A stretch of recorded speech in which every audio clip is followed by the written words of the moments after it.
Greetings, everyone.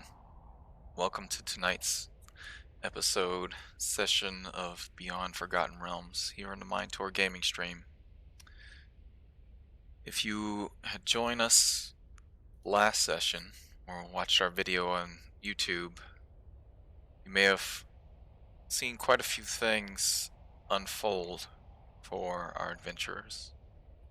Quite a few interesting things that transpired. Um, Anyone here would like to give any insights, maybe character thoughts, or the last, say, day or so for their characters with the events that have unfolded before them and what they had to deal with?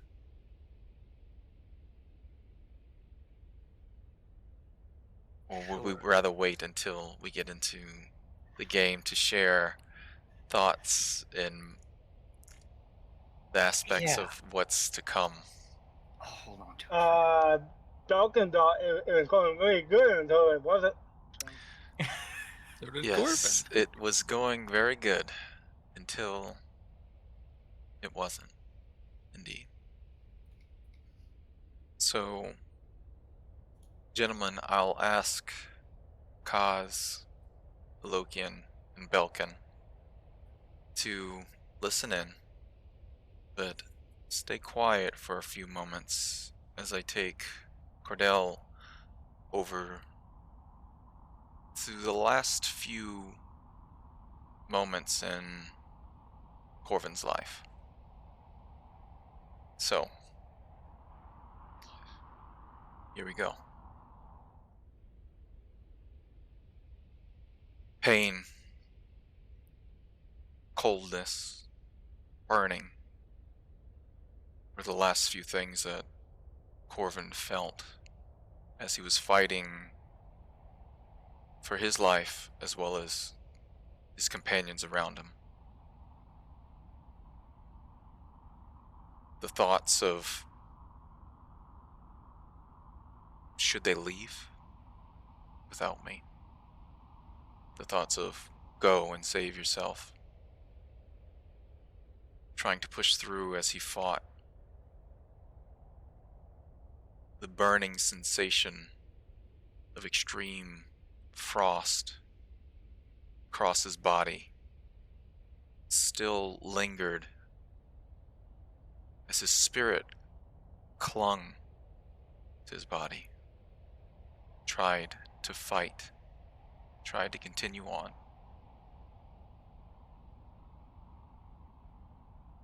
The sounds of combat still echoing around him. Footfalls, yells, words of magic being spoken. The sound of something slithering across the floor. Feeling a tug at the neck of his armor. The cold stone as he was dragged across the floor. And then the darkness slowly enveloped Corvin's consciousness until he took his very last breath and released it. And there was an echo, a yell, a battle cry, a roar, as he was let go by Lokian. And that coldness only grew stronger as the sound of his companions still fighting echoed on for what seemed like an eternity.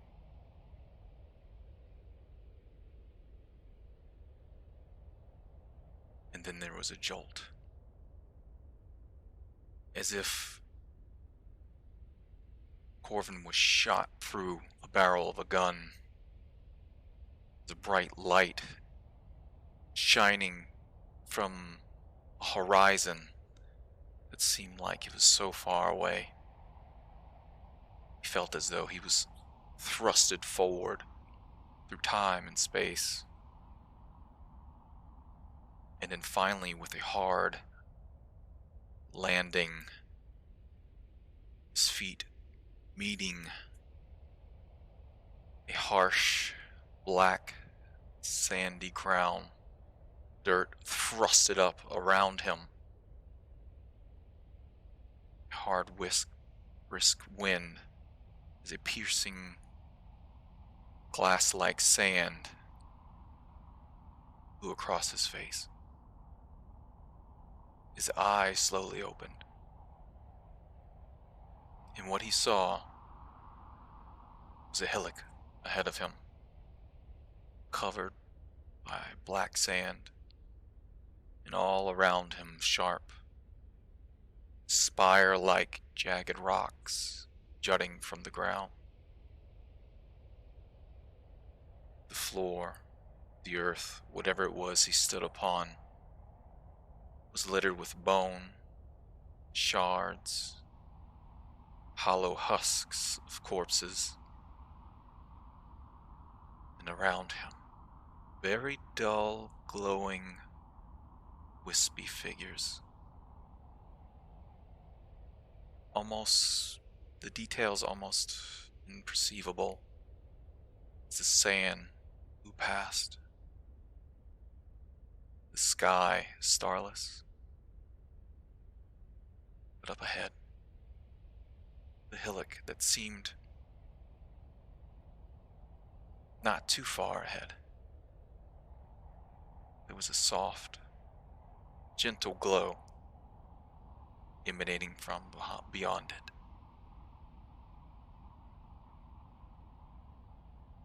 What does Corvin do? Corvin would reach for his blade first. Is it there? He reaches for his great sword, and there's nothing. As he does, he notices his body covered in whatever he wore beneath his armor.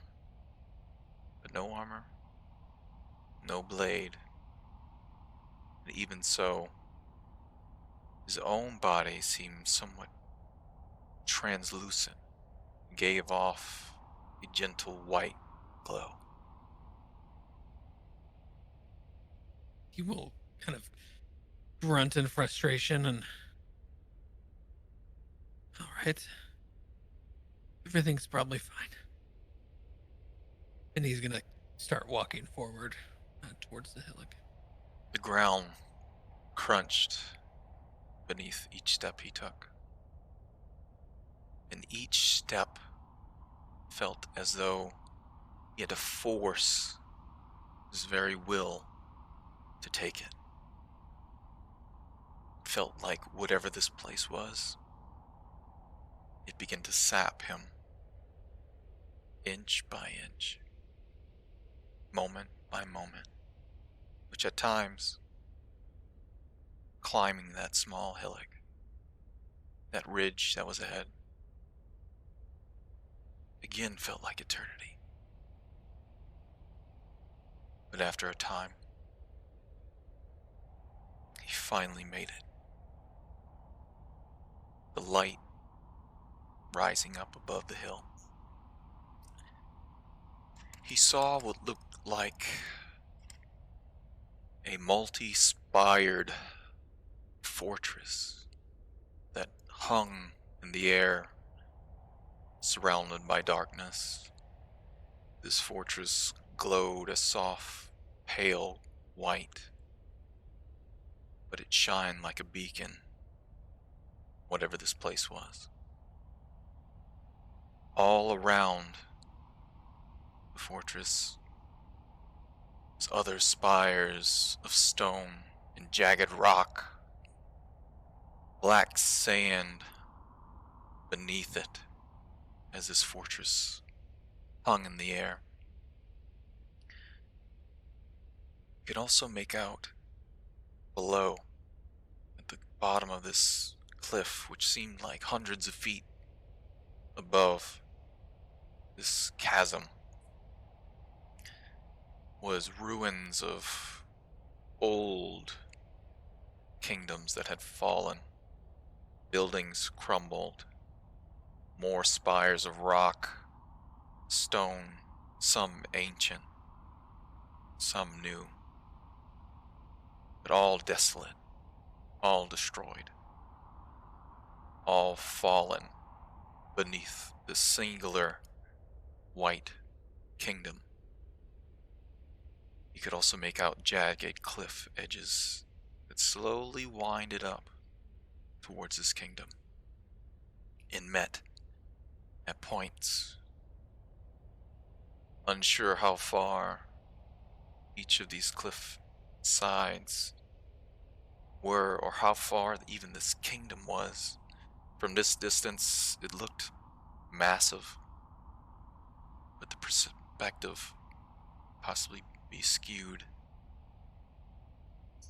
And then you can also make out more, some softly glowing, some not dully glowing entities or humanoid forms mulling about the ruins.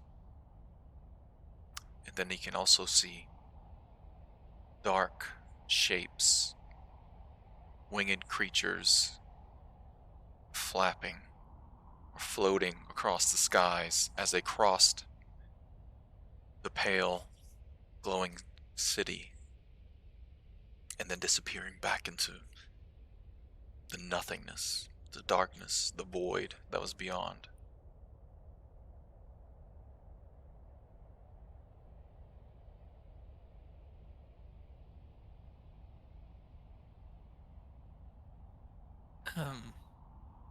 Everyone kind of look at the ground, and there's bones, or is it still sand? Is it sand now?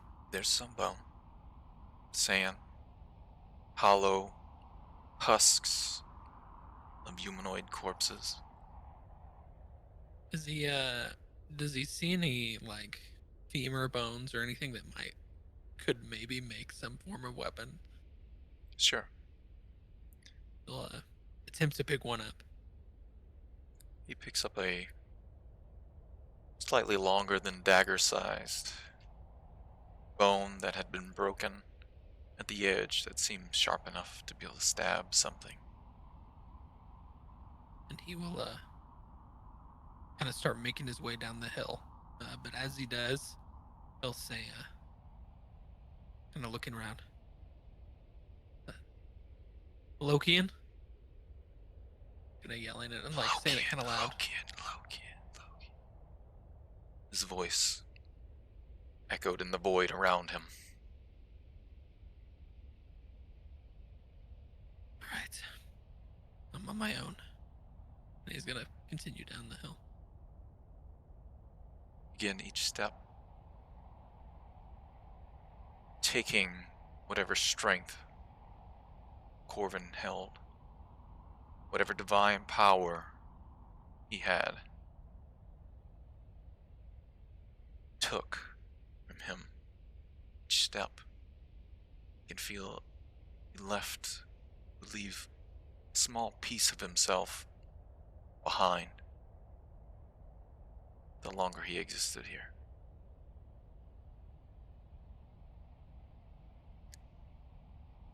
Where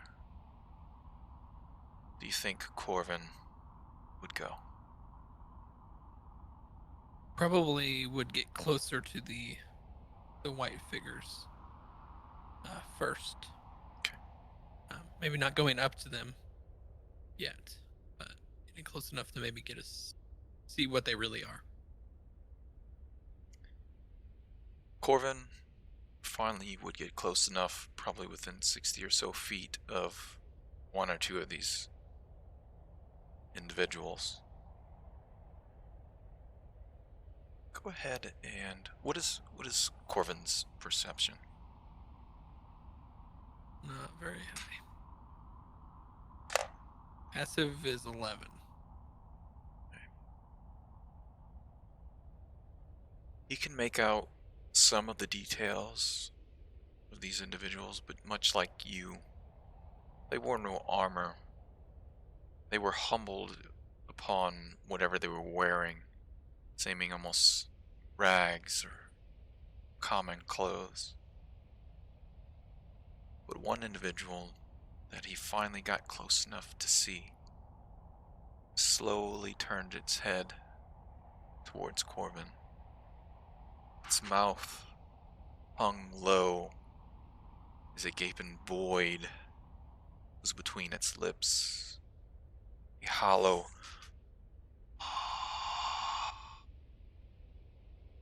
came from within the void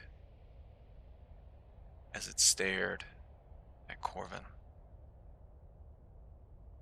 Its hand slowly rose, weakly, in his direction, and the light of this individual waned as it took a step towards Corvin. And then another, it waned even more. Finally, it took a last step before its entire humanoid body stopped glowing altogether, turning into a hollow shell of what it once was, crumbled to the ground.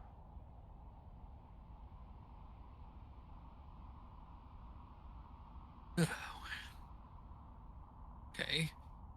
Kind of looks to the other ones. And then how far is the city from him? It could be far, could be close from where Corvin is.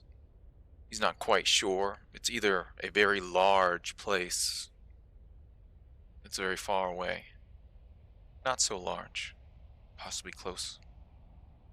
The perspective is somewhat skewed, especially with the blasting black sands that pushed by a hot wind. Even though this place seems warm, Corvin's still chilled to the bone. But one way or another, to get there, you would have to traverse the cliff edges that winded up to what looked like natural cliff faces that made bridges to this shining fortress in the dark.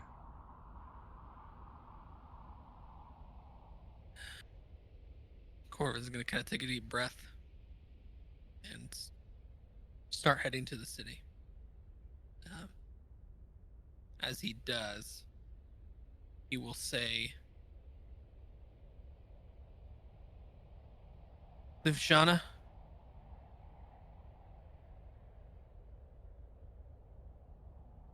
and continue. And the sounds of the blasting sands and winds, his own footfalls, is Corvin's only companion as it begins to head towards this shining city.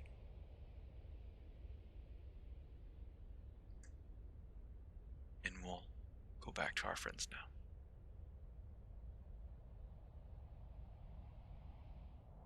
The group of you stand within whatever place this is. Well, not everyone. Lokian. You stand within this hall that has now fallen quiet.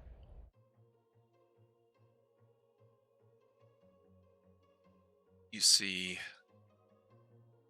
Corvin's body before you, as well as the creature, as its bloody talons, toothy maw, now lay lifeless before you.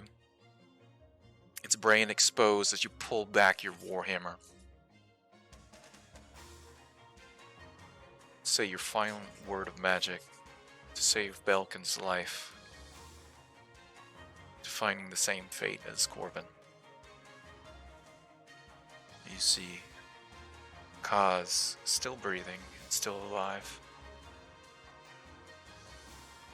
What do you do?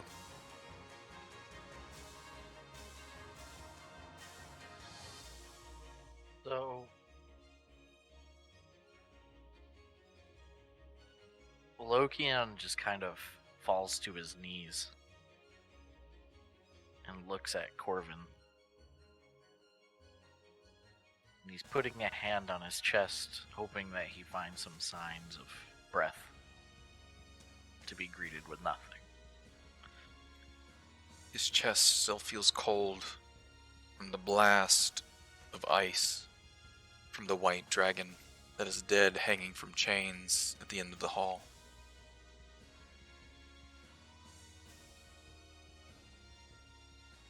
He's attempting to infuse some kind of life energy into the corpse of Corvin, but presumably no avail. Exhausted of your own strength, the power that your god grants you, the divine energies don't come forward from your hand to Corvin.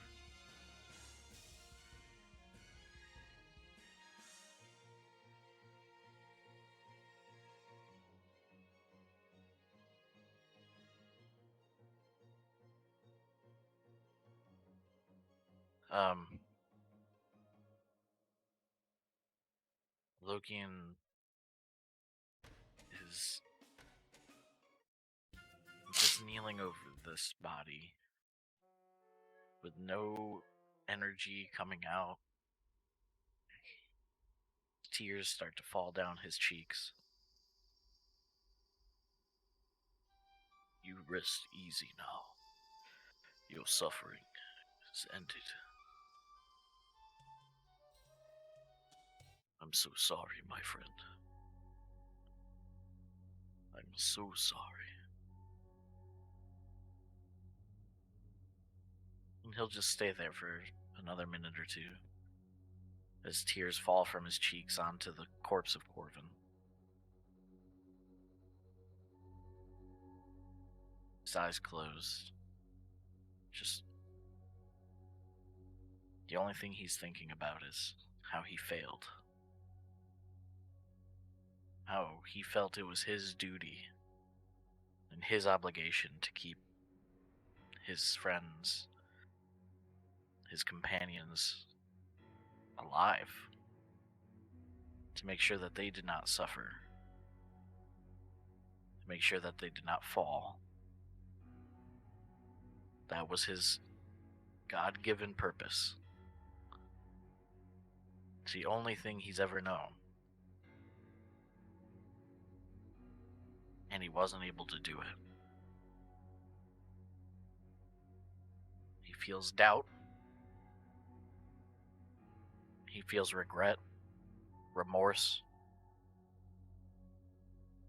and just wholly disappointed in himself.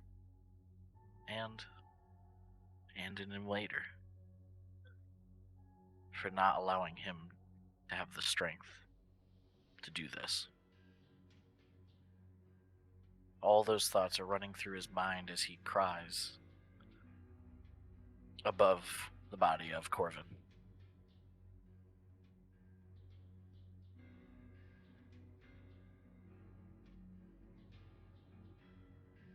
Sounds of his tears. Ting, ting, ting. Bouncing off of his armor. As Corvin's body lays there, embraced by Lokian. There's also a small sound of fire still burning at the end of the hall that was beneath a strange cauldron that this creature came from.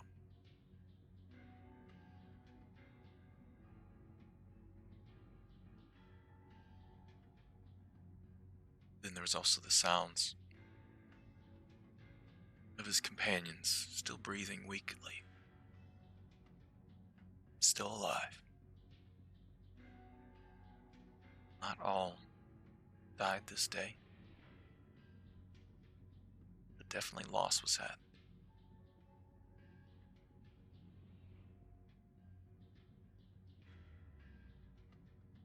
I will grab my 2 remaining friends, mustering all my Furbolg strength to just fireman carry one on each shoulder. And I'll make my way outside back to Zahn. Back the way you came. Yeah, yes. Whatever was the safest route. You know, back the way you came, there were a number of traps that you had to go through in order to get to this point. Whether or not those are replaced or not, unsure. But you can surely go back the way you came if you wish. Beyond that, there are 2 other doors, both on the right or the left, in this chamber. Okay. Fleeing earlier, a kobold, another humanoid creature, the black mask, left throughout the left door, seeming to be commanded by the large red humanoid draconian creature. So what I actually want to do, I'd like to spend some time using corpses, minus Corvin's, debris, whatever I can to barricade the remaining doors in this chamber. Okay. So that we can hopefully have a somewhat safe place to rest. Okay, so you want to barricade in this chamber? Remember, there were other chambers in the last hall that you came from as well. Yeah, there was like a large like mess a- hall. like There was room, a bunkhouse. correct? There was a room Yeah. with 4 beds. All right, so There was I also will a very nice room with 1 large bed. go to the room with 4 beds. Okay. First, bringing my unconscious companions, Okay. laying them down, tucking them in, and then I will bring the body of Corvin in, place him on a bed, place the sheets over his body completely. Okay.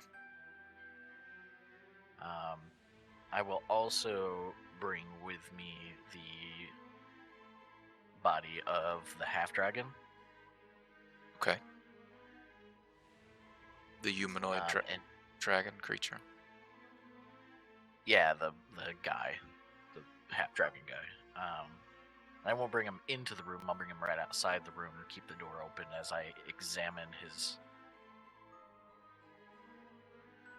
While these guys, rest, I'll examine him, examine his body, his possessions, and whatnot. Okay. All right. He did have. You take his weapons as well. He had a heavy yeah. crossbow, a long sword, and a short sword that he was using.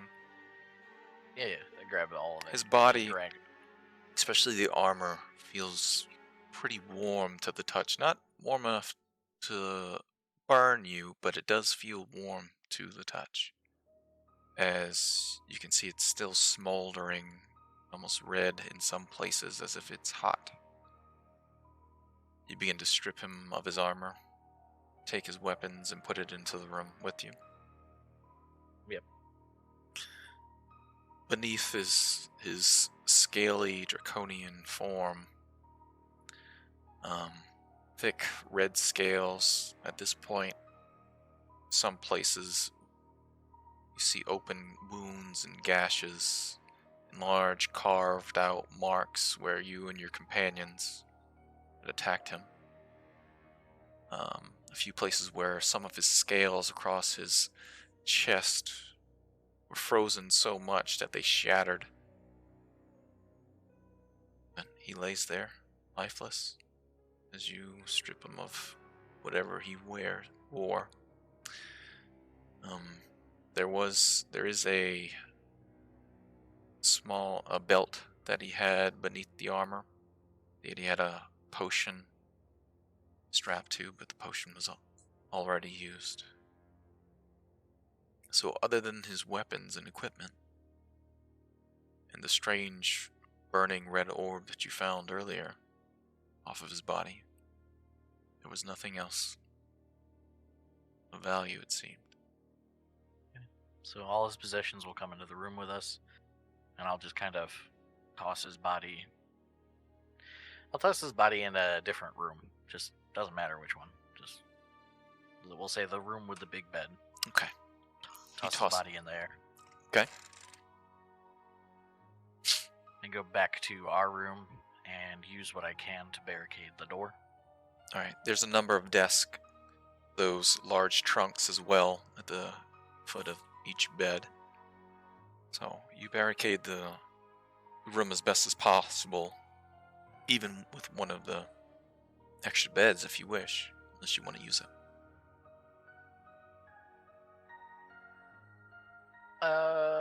Yeah, if I think it'll do a better job than some of the other stuff, then yeah. Yep, it's fine. You pile enough junk on there where you think you're satisfied with the barricade that you've made.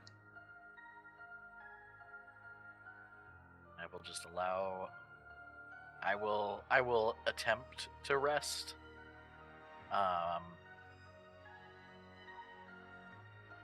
I'll just attempt to rest as well with these guys.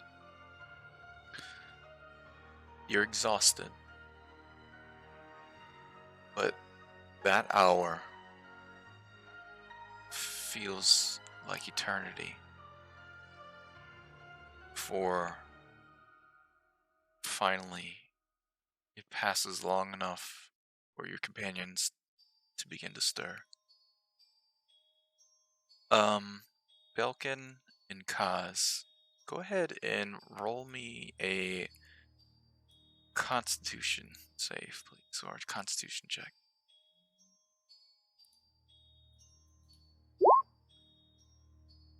$16. 1 second, please. Let's see here. Did you want to check or save? Save, please. You got it. Now for 20 for 22. And almost with a jolt, Belkin sits up, his hand on his hand crossbow, and begins to point it around the room. As Belkin, you wake up, the last thing you remember still being assaulted by this strange draconic spawn. But then you're in a dimly lit room. You see a Lokian sitting on a bed that's barricading the door behind him. The number of things piled up beyond the bed at the door.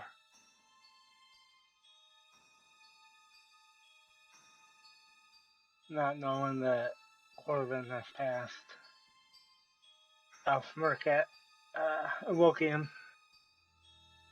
We won, didn't we? We always win. Lokian will look at Belkin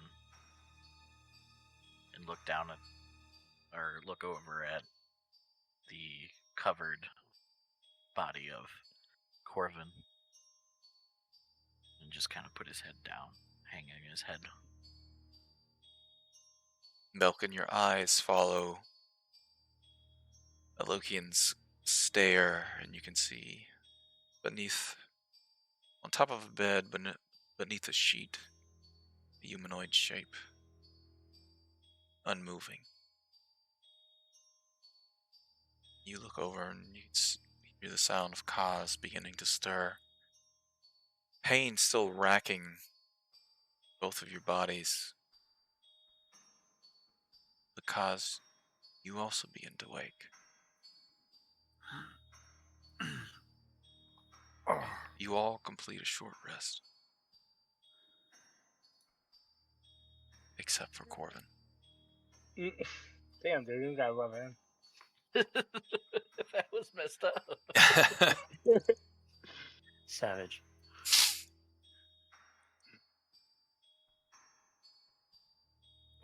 Get anything back from a short rest right now. What? What happened?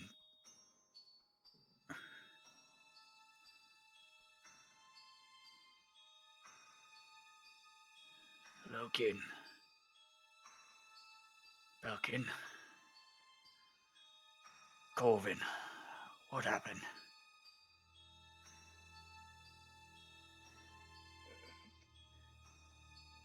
Alokian's still just hanging his head low.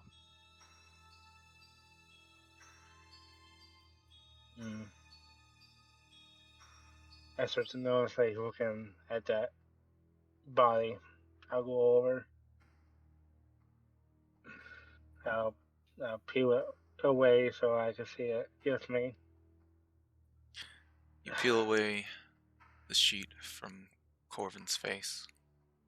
Corvin was already pale, but there's a deathly pale across his closed eyes, his bluing lips, unmoving, no breath.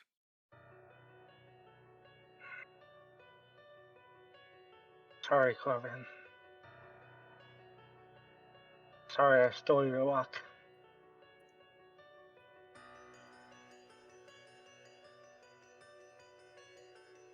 No. I'll sit down by him.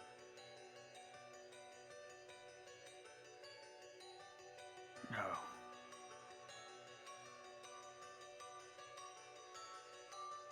I'll instantly misty step over to the body of Corbin. Appear right before him.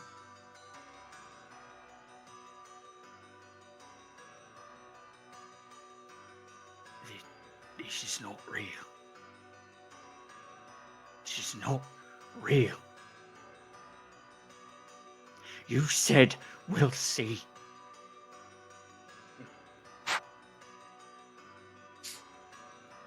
You have to come back.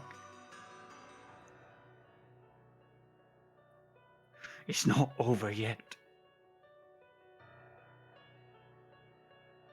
Lokian, do something. He would if he could, but What good is your god if he can't help?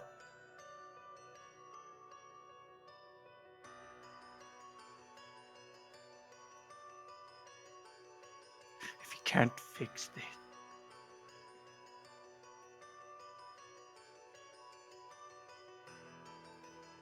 You said we'll see.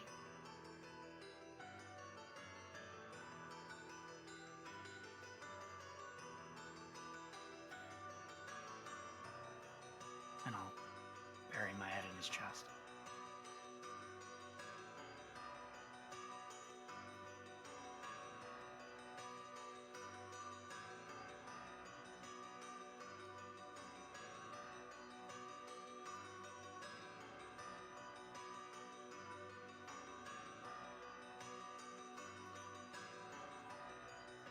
This is all my fault.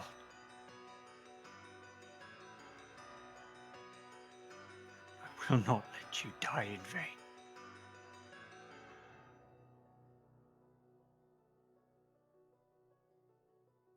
They will suffer for this. All of them.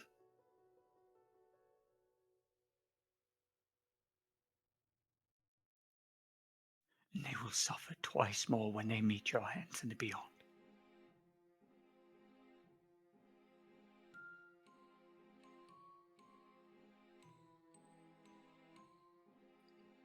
Lokian, tell me the beast is dead.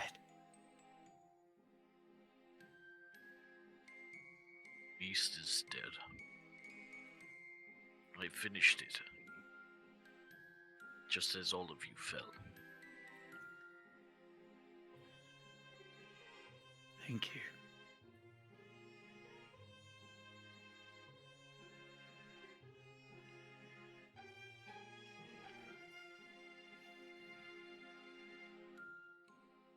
I'm sorry there was nothing more that I could do. Really, everything you could. Aye. It is not you I blame.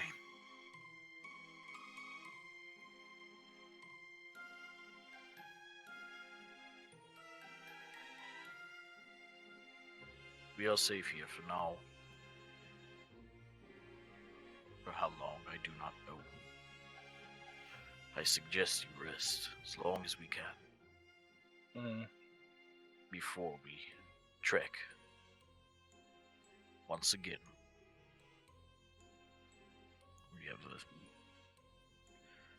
some more to go before we can return.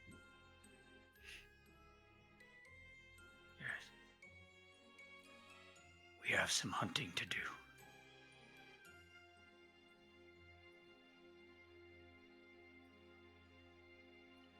Do not worry about vengeance at this time. Worry about resting. Will do no good in the shape we're in. But believe me, there will be hell to pay for this. All And 9 of them. we will dispense justice.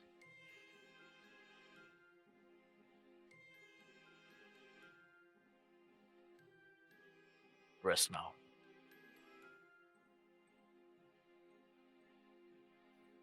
All right.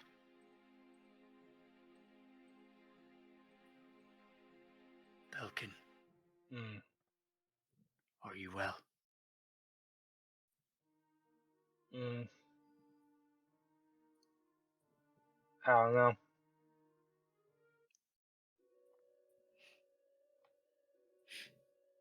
Been through before.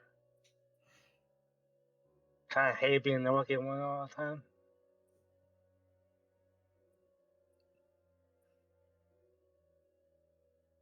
You've mentioned many family members Yeah. passing in very odd, strange situations.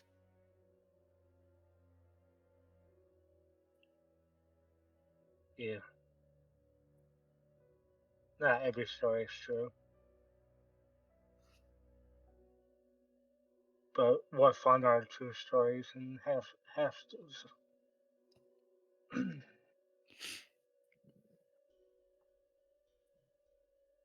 Believe I speak for all of us when I say I wish this story weren't.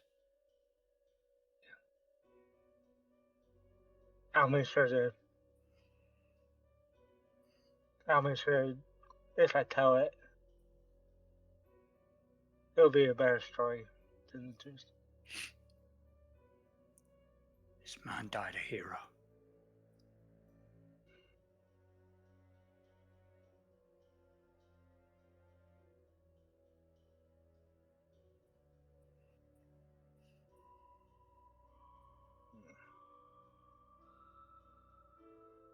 Now we rest.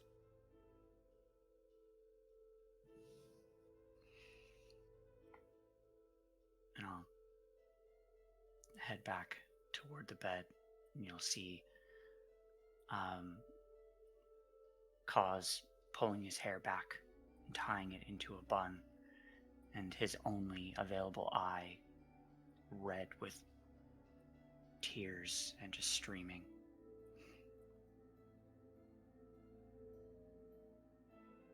Lie down in bed and try to get some rest. Right. Does Belkin and Lukian follow suit? Yep.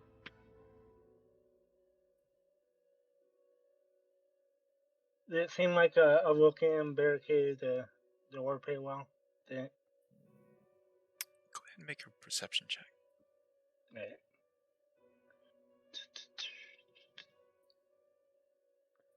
Perception 22 again. Looks like it's, for as much as what's in the room, it's well barricaded enough to at least give you a few moments of preparation before anything would break through it, at least. Yeah, I'll take an empty bed.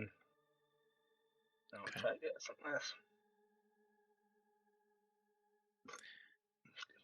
And the three of you are able to drift off to sleep, regardless of what events transpire this day. Your bodies and minds are exhausted from the extended combat and traversing through whatever this place is. Though your thoughts may creep into your dreams, nightmares of what transpired echoing throughout them. You all get a rest. Nice.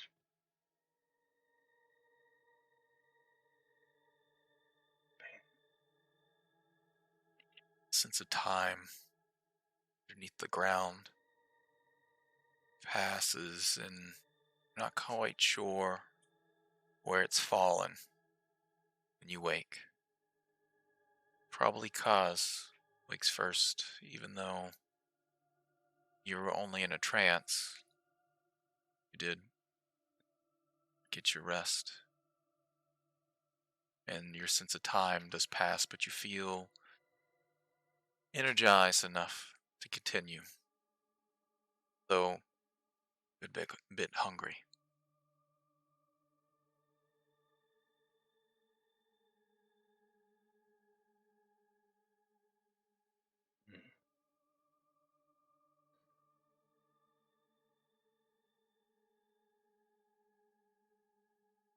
But you all get your rest. Nice.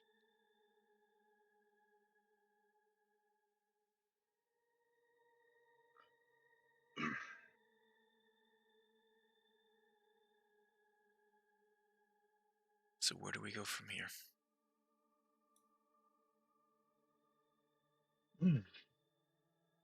So as Alokian awakes, he recalls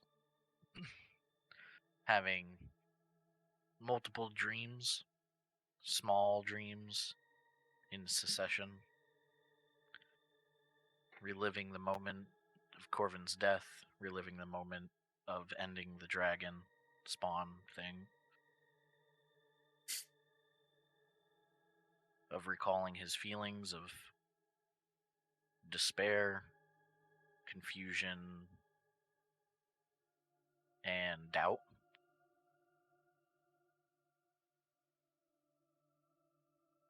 He thinks about what these moments meant, what it means about his faith. And he has some recollection of being at the church, of learning from his master the clerical ways, being trapped in a room of pure darkness for days, sometimes weeks.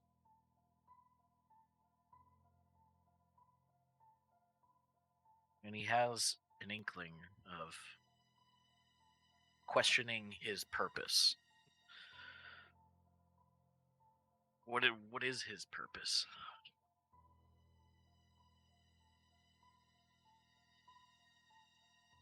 And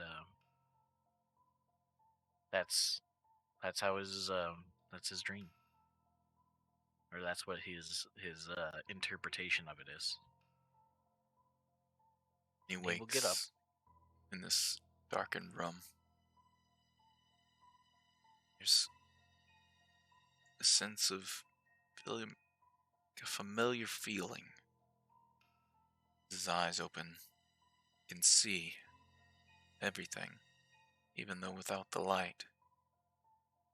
The space feels dark, familiar, as he's surrounded by twilight. Stone room, trapped beneath the earth.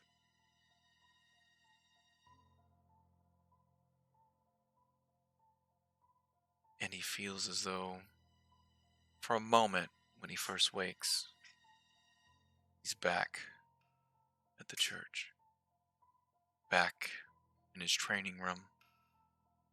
Back in that dark room that he sat in for hours and days. And then finally he pulls himself back to reality. And remembers where he really is. Whether doubt still weighing on him or not. He's there. So is the body of Corvin. Kaz, probably sitting at the edge of the bed, not too far. Elkin still stirring. But nothing came through the door. Nothing interrupted their much needed rest.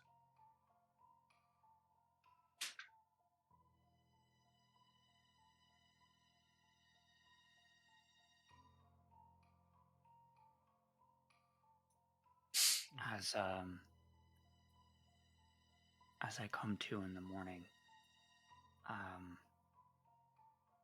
after Alokian, but probably Sorry to before. interrupt, but I have a... Ah, What is this one? tonight's potion. Apparently it's ocean water from the Dragon Mire, apparently. Sounds salty and briny? Don't drink too much Yeah, ocean water, we man. can call it that. Pretty good. Thank you, potion seller.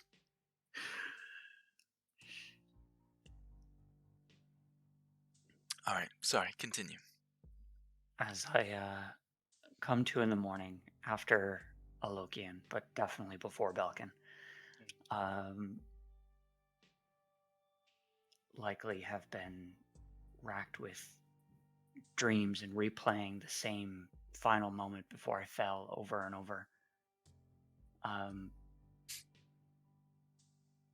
In my sleep, I will reach for my blade, kick up, landing on one knee, and at the same time drawing my blade forward, eyes still closed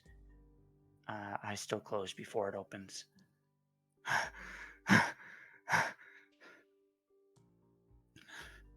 Your other hand reaches for your stomach as you still feel phantom pains as the claw tried to gut you.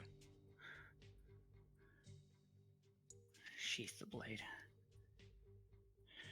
Did you say kick up or kip up, Cappy? Kip up. Kip up, okay. If I'm sure. There is a difference between kick up and kip up. There is.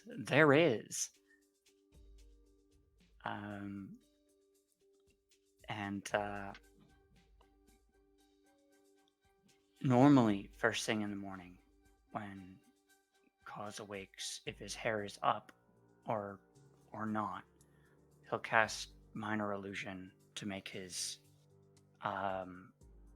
fake eye appear to be real. This morning he does not. Okay. Hair's still up. Fake eye showing the scar across his face. And now... What color is that arcane orb that is within his It was an opal color, similar to the whites of an eye, but now it is stained blood red. Okay. And he does not change it. Sits quietly at the end of his bed, holding on to the blade, trembling. After some time, Alokian finally stirs, and then soon to follow. Possibly Belkin. Someone may need to wake him.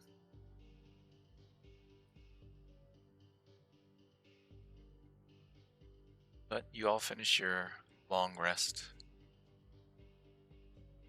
and try to figure out what you're going to do next.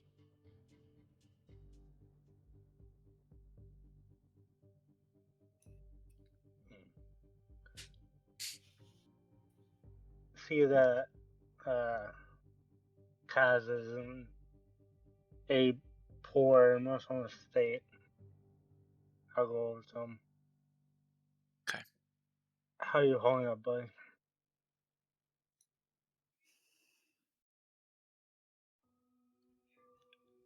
As well as a man could, I suppose, given the circumstances. We all did what we could. You know that, right?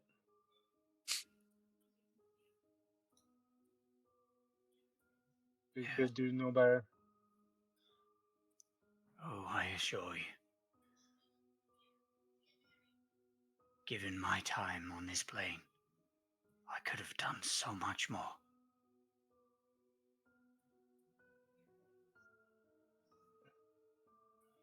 Perhaps if I had,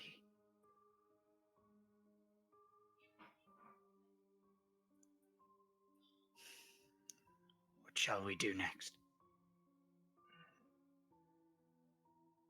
Can I confess something to you? I haven't told anybody. Of course.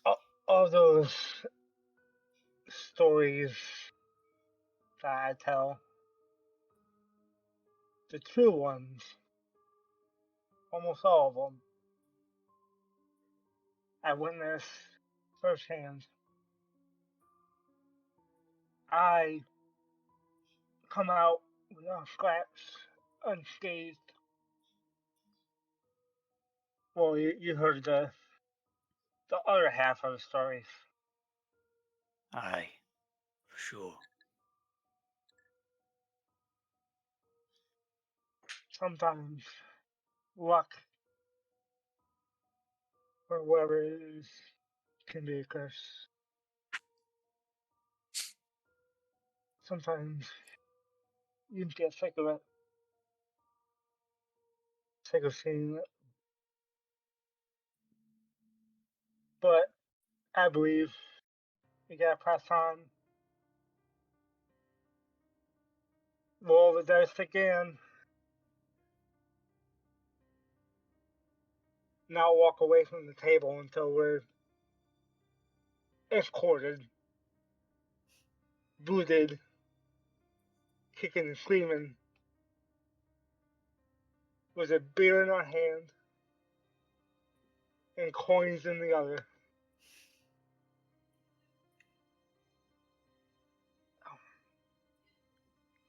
That I can agree upon.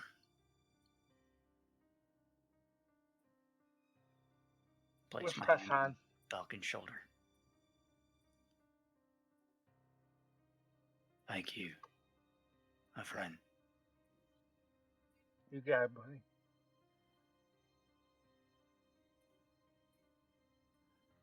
Hello, Kieran.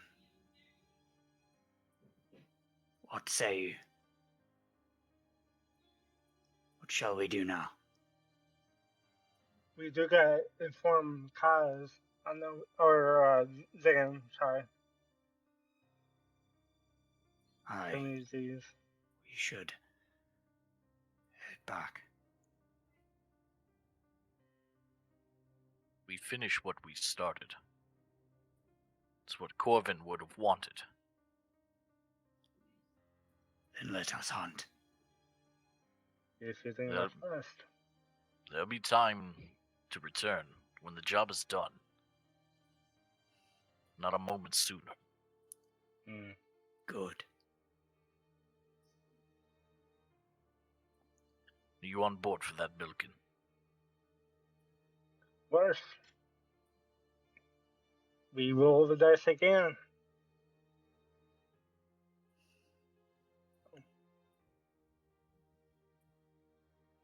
This is a gamble we are sure to win. Or die trying. Gambling is how we got into this mess in the first place.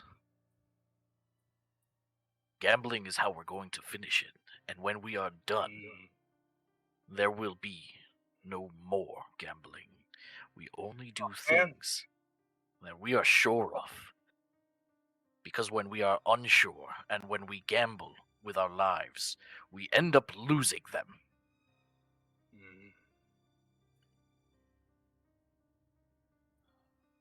Understood. I'll follow your lead then, Logan.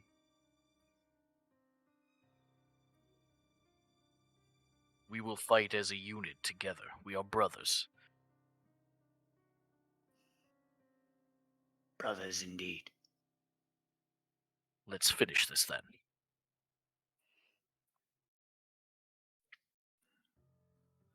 I'll finish preparing my spells for the day and Reflect on. good to go. All right. Good thing about a rogue is you have no resources to.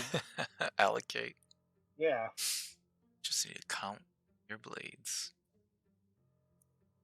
I will, I'll reach out and call upon Tomoe. You feel their presence.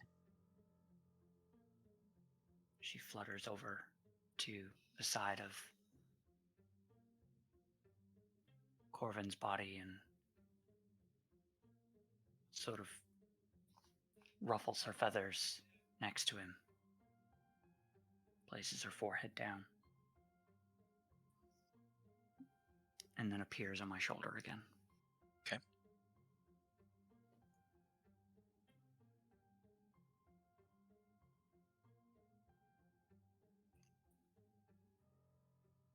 All right. I believe it is time to, how you say, dispense justice.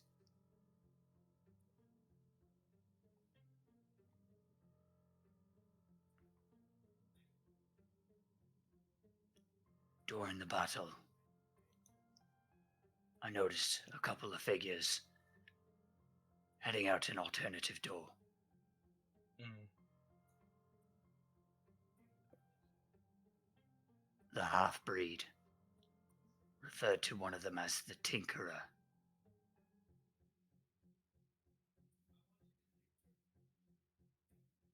Perhaps we try and look to see if we can find a trail. Mm.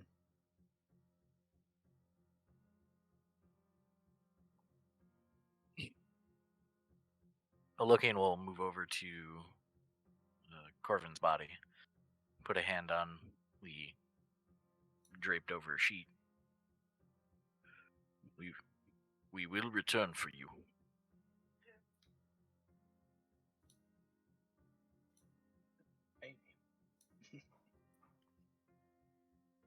And then he starts moving the barricade out of the Okay. way. Piece by piece, just as you placed it, you remove it. Move the barricade from the door, and your way is now open again to the hall.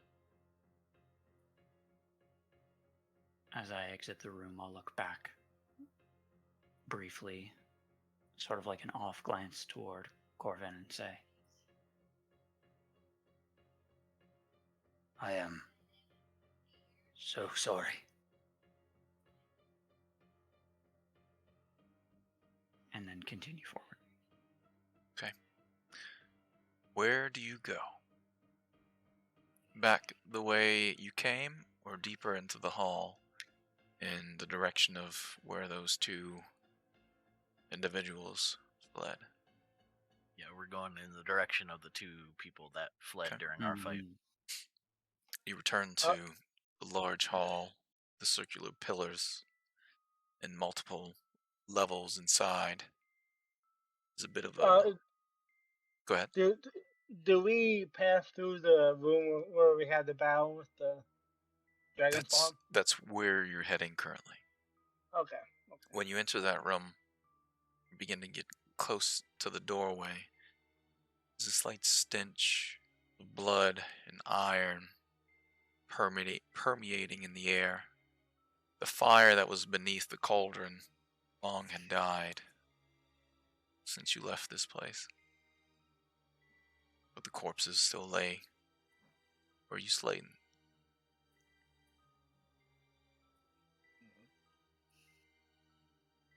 But do you climb up to that second third level. Oh, actually, can we? I hate to do this. Can we backpedal a bit? Sure.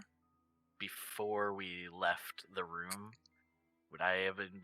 I would have asked. I would have asked Kaz to identify the items from the half dragon. Okay. Oh yeah, can definitely do that. All right. While they do that, can I would like to investigate the room that we had the battle in. Okay. For, So Belkin goes off ahead while you two inspect the things that you found from the dragon humanoid. Belkin, go ahead and roll me an investigation check as you're looking around the room, you trying to got find anything of use. So there's Mhm. the main room there, but either on the right and the left, there's open doors that look like they have smaller rooms on that third story area. My my investigation was a 9. A 9. Okay. 9. You're looking around the room, searching the bodies. You find some stones and slings, a couple short blades that the kobolds were using. Um, there's also the spellcaster that was doing the ritual at the large strange cauldron. Do you check that out at all? Yes, I do. Yeah. Okay. He has some thick red robes with black trim, a draconic mask, draconic mask on his face. You remove it from him. He is Similar to the mask that we've encountered before. yes. This one's red instead of black. Okay. And when you remove the mask, he is human. And for sure he's dead. I hope But so. you look through his pockets and you find a few coins, 5 gold pieces in total, a number of spell components in a few pouches at his belt as well. And in one of those belts, in a small little hoop, which wasn't very hard to find, is a small pearl about 1.5 to 2 inches in diameter. White, bright, and shiny. By the way, was that unbreakable bolt that came with the crossbow the only bolt that was? That was the with the only. crossbow? That was the only bolt that was with the crossbow, and you can retrieve it from the kobold that you shot. Yeah. I gotta get some more ammo at some point. If I could. Yep. But, yeah. Also, in a small pouch at the belt of the human, is a very small pouch with a powdery red like gritty sand or substance inside of it.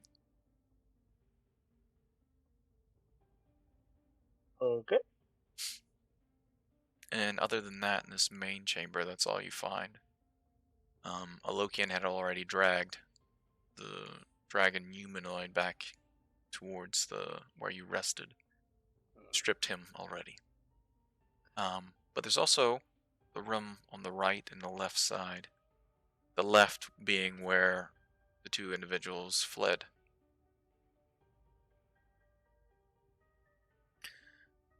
Do you investigate either of those, or you return? Yes, I'm sorry, yes. It's fine. Which one first? Let's go with the first one. The left, where they fled through? Yeah, Okay. yeah, the rest of it. Yep. So you climb up there. But I don't want to trail off too far away from. Okay. Yep. Do you go into the room? You peer inside. No, I want to peer inside. Right. So you climb up to that 3rd story area there and peer inside. You can see a heavy wooden table with a number of different tools, anything from large vials, beakers, strange circular tubing, hammers, and files, all sorts of tools all across the top of the table. small anvil sitting on a log on the side as well, and a small Was furnace that's built into was the wall. the right hand door elevated as well, or Yes, both rooms were elevated on both the right and the left. okay? I will draw an arrow onto the side of the elevation Okay. to let them know that I'm in this room, All right. and then I'll wait for them. Okay. I'll go in and wait. All right. So you go into the room with that table and all the tools and Yes. thing. Okay. Yes. Do you mess with anything in this space? No, I'm just gonna Okay. quietly and obediently for the rest of them. All right. No problem. All right. We'll go back to the other two as you begin to look over the items you found from the red half dragon. And Kaz, so I'm assuming you'll do a detect magic as you normally do? Or what's the plan? Yeah, I'll ritual cast detect magic. Okay. And if I notice any magic emanating from any of these items, I will ritual cast identify on them. All right. Alokian, do you bring out the orb for him? Yep. That you found on him? Okay. Yeah. So the orb, that was the necklace he was wearing, the black chain, the armor he was wearing, as well as the long sword, all emanates magic. I think I'm good. Oh, I'm not there. Sorry. Belkin's looking at some of the tools on the table in the other room.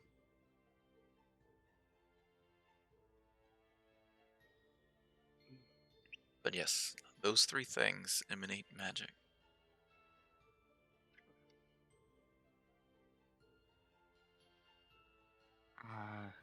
In no particular order, I'll identify all three. All right. I'm gonna be twiddling my thumbs for a while now. Well, it took you probably about 20 minutes or so to look through Okay. the first room, so That's fair. That's fair. it'll take them about 30 minutes to identify That's these fair. objects here. The longsword, very well crafted with the hilt of a multi-headed dragon at the end, mouths Right. open with toothy maws. It is a +1 magical longsword. Man, Corbin really went that. The full plate that the draconic humanoid was wearing is a +1 smoldering full plate. It is that. +1 in magical. The smoldering effect is just that. It's to have that red warmth that's emanating around the armor with that smoky haze that just plumes off of it. So it's more of a just effect that the full plate has. The orb itself emanates a rather strong magic as you identify it and you feel the strength coming from this orb. It's a lesser orb of dragon kind. And you might want to write this down. I'm writing it all down. All right. Dragons have disadvantage versus spells channeled through the orb. Nice. If only we had that before. It could command. You can use the spell command at will versus dragons. At will, damn. It, as an action, you can use dragon sense, and you can sense dragons within 4 miles of you. But then also dragons can sense you when you use the ability. And then there's a fourth effect that it is a key to something called the Blood Forge. to activate the ritual. Mm-hmm. Interesting. Very interesting. I love how Cordell is our loot guy, even Yeah. in What death. was the name of that? I Blood posted Forge. everything in the chat. Lesser Orb of Dragonkind. There's actually a magic card of it. I'll post it later. It's pretty cool. You can roll an Arcana check or History as you identify this orb. Anna?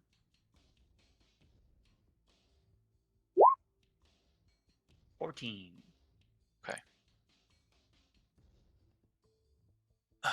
You've heard of artifacts called, well, different orbs that were created throughout time in Faerun and Toril. Specifically, more powerful orbs that were created a long time ago called the Orbs of Dragonkind. And they were created to fight evil dragons, controlling them, forcing them to be dominated by the orbs themselves. You don't get the sense that this is specifically one of those orbs because the power seems, well, obviously lesser than what you remember studying about in the past. This seems like a creation that stemmed from that magical engineering. So perhaps they found a way to create something that had a similar effect. What you don't remember is the orbs of Dragonkind having this connection to whatever this Dragon Forge is called, Blood Forge is called. And you don't recollect what you don't remember any studying about what a Blood Forge is. That roll.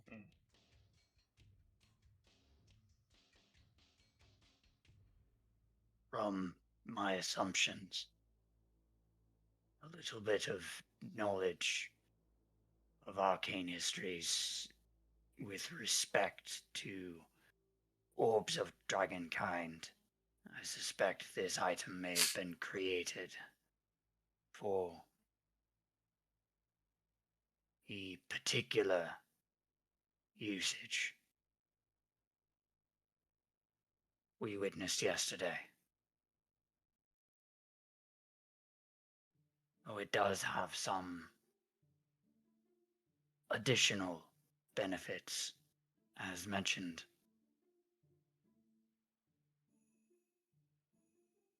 Unless we are to come across another dragon in the future, I'm not entirely certain it should be used, as they may be able to use it to track us. And I'll take the orb and I'll place it inside the bag of holding. Okay. You can give Joe the rundown on what Kaz just said. I put the orb in the bag of holding. They could probably use that shit to track us, but we probably shouldn't use it. And it was likely created for the use specifically that we saw yesterday. That ritual. Got it. The other items, however, this long sword, and I stare at the Tiamat pommel. Should this hideous bit at the bottom be removed, could be quite useful. As for the full plate, I gesture over to Alokin. You seem to already have a full plate, unless you would like your full plate to smolder in the way that creature's was. You'll see a Lokian begin to doff his current set. Very well. Oh, he's doffing. He's In golfing. addition to its interesting smolder capabilities, it will provide you additional protection. Additional protection aside, I want them to see me and fear. I'll look over at Falcon and say, Oh, he's not here. Belkin's in the other Oh, room right. looking for more loot. very well. I do appreciate that, and I must say I do like this side of you. Let us hope they don't. You know who needed more protection? Corbin. Wow. Wow, dude. Wow. Sorry. Wow.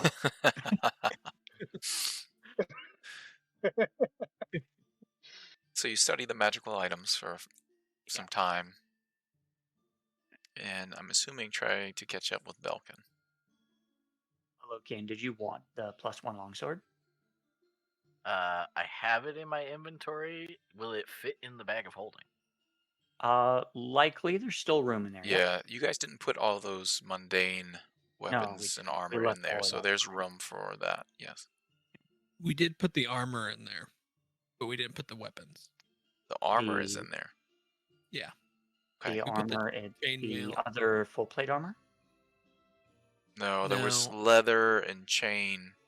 Right, Yeah. yes. We have 4 studded leather and 2 chainmail in there right now. Gotcha. It's Okay. probably getting tight at this point. We can pull out some leather armor.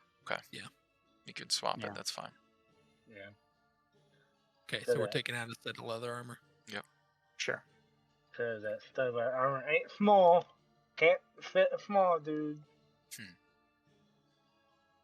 Now, Belkin, you may be able to try to tinker with it and make it into a smaller suit Oh, that will fit you. but I'm not proficient in anything that could even resemble Okay. kind of armor smithing Yep. or tailoring of any sort. All right. So you then take some time to put on the smoldering plate from the draconic creature, and then I'm assuming catch up with Belkin. Oh, Yeah. All right. And as I don this armor, Darn, yep. he'll kind of have a brief flash of this feels right. There is a warmth all across your body as you put on this armor. It seems to, at least in the cold beneath the earth that you're in, it does warm you a bit. It probably will make you sweat a little bit faster than you normally would, but you put the armor on nonetheless. And move into the larger hall. You see a large chalk arrow pointing to the leftmost room.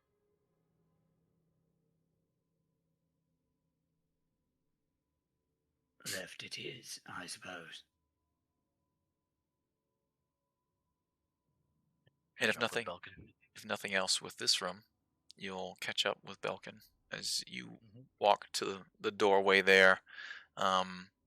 Belkin's patiently waiting in the room. Belkin, the door, there's this large set of double doors on the left side of the wall when you walk into the room that were partially opened already. Mhm. But you waited, Mhm. and the group of you are now together once again. The tools lining the table, small forge and anvil in the room. You do see also a number of arrow shafts and javelin shafts, carved into spines and hooks. This definitely looks like the place where those strange traps you've encountered were made. Okay, is it me or are you looking smoking hot right now? I'm looking frightful for sure. I'm scared. I'm scared. I concur. Do direct our path, O smoldering leader. Are any of you? This seems like a room where tools can be made. Do you think any of you, either one of you, could fashion some bolts for my newfound crossbow? Besides this unbreakable one? Bolts are a rather rudimentary. Do you need bolts? I do. I only have the one. I can Yeah, certainly have make the 20. attempt. Oh, I've been carrying these for a while. I never use them. You never used a crossbow before? Not in combat, no. Man, you're missing out. Well, I appreciate it, Buckingham. Thank you very much. there you are.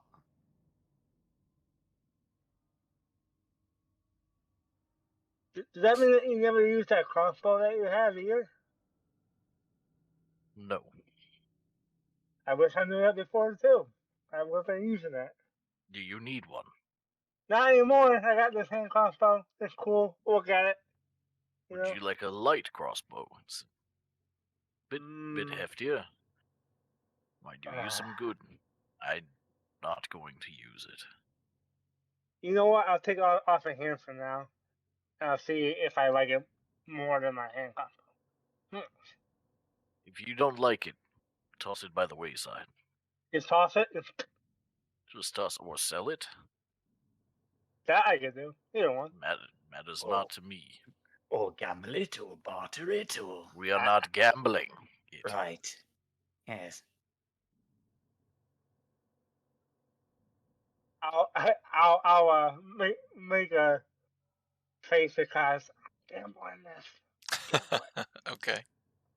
Just not.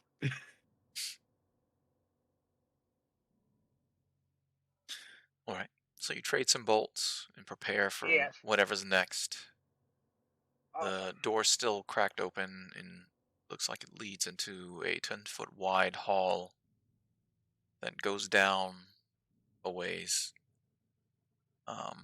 And especially for a Lokian, those of you with dark vision, Not me. you can see it goes down about 30 feet, and there's another heavy door that seems partially open, and you can see stairs that lead up.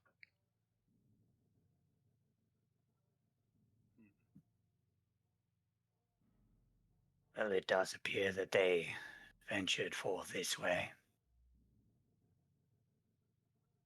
Though they did leave the door partially open. Perhaps due to the swiftness of their movements, or... Pelkin, would you mind checking for any sort of trap? Sure. If not, I'll disarm it the only way I know how. With my face. All right. Did the group of you go down the hallway? Yes. All right. Oh wow, checking for traps. Go ahead and roll Yeah. a perception check as you're checking for traps. Because I'm so good.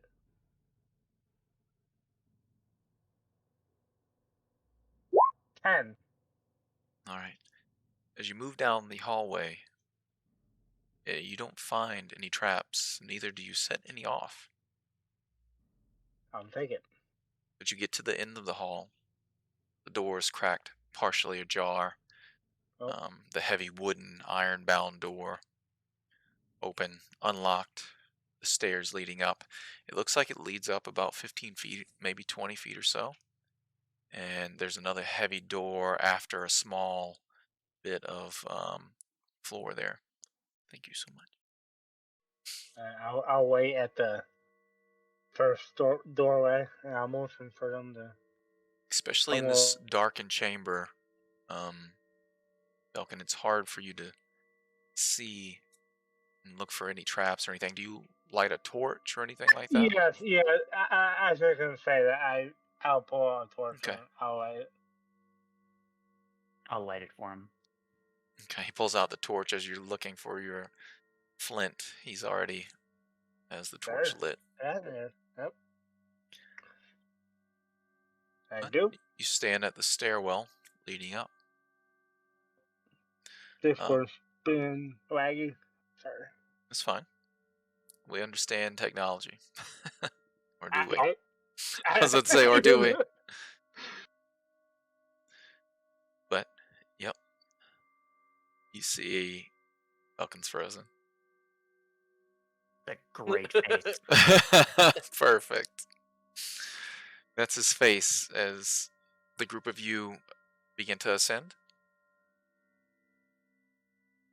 Yep. Presumably. All right. So each of you, one by one, following Belkin up the stairwell. He doesn't notice it as his foot steps on a stair that collapses inwards. And each of you hear behind you sound of stone lifting as one of the plates lift up, revealing a small pipe that begins to unleash a burst of acid up the stairwell. I need everyone to roll a reflex save.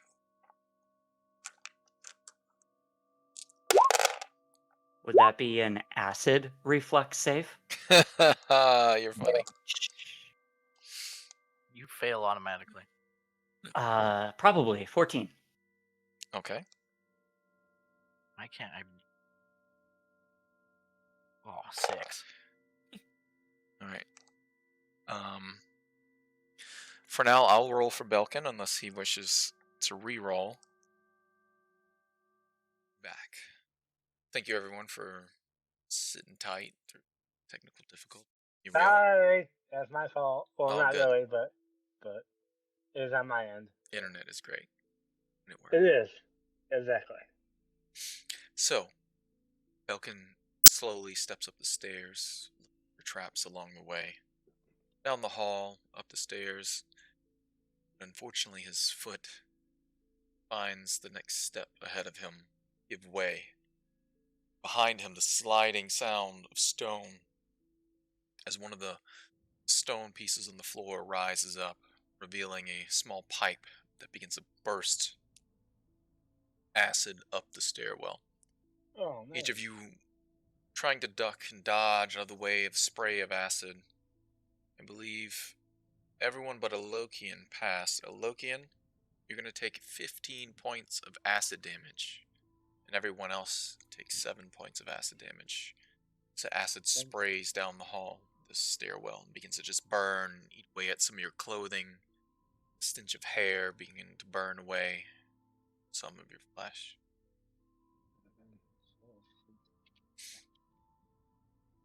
Sound of sizzling on the stone stairs before, but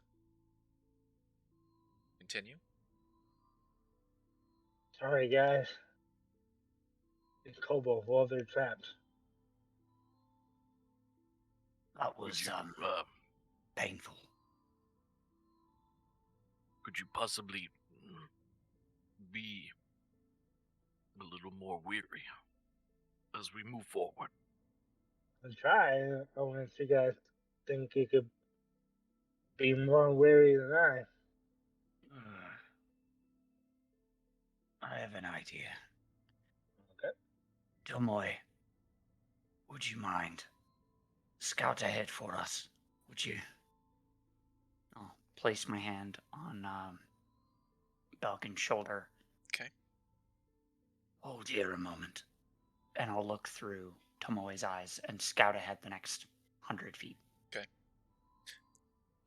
Tomoe looks off, begin to see through her eyes. She flies through the doorway ahead and down another hall that leads to a large opening at the end of this hall, probably about 20 or so feet down, that leads into a large cavernous chamber. In this chamber are a number of cages hanging from the ceiling by chains. A few makeshift wooden stalls on both the right and the left. You can tell in some of those stalls there's actually horses in them. In the right corner, there's a large stone slab that's covered in blood and gore, as well as a few heads of goats and other animals that seem to be slaughtered at that spot. Among the horses, do I happen to see a horse that is all black, perchance? You do see one of the horses that has, especially through Tomoe's eyes, that is black with a white diamond on the forehead in one of the stalls. Down towards the end of this large cavernous chamber, it kind of opens up to what looks like the night sky up ahead. There's a large cliff overhang that's going to whatever this cavern is connected to, leads outward. You see a few of the stalls, the doors ajar. You also see in one of the cages a pale figure just swinging, looking as if it's unconscious, blood kind of pouring from the forehead. It's a heavy wound it had already sustained, hanging in one of the cages from the ceiling. You see no signs of other life or kobolds vicinity. I'll be relaying whatever I see through to Okay. Belkin and Alukian. Roll a perception check.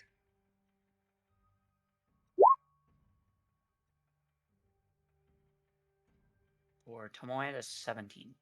Okay. You can also make out what looks like at the end of this cavern, or the beginning that's leading in from the outside world. You see the remains of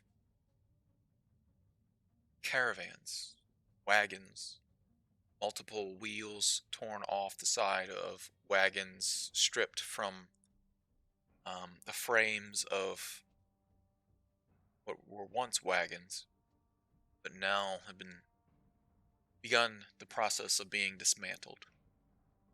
Probably 3 or 4, you're not quite sure because of all the different, they're all being taken apart in different areas. There's pieces of wood all over the place, but you see shafts for wheels, but you can tell that looks like maybe they're putting them together or taking them apart. You're not quite sure.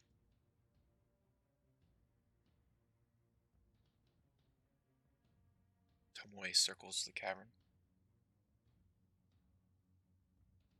She does see a number of hoof prints coming in and out the entrance to this cave.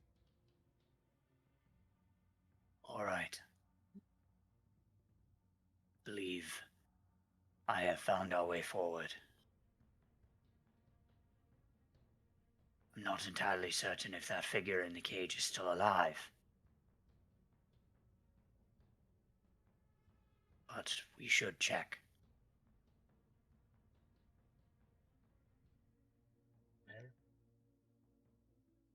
Very well.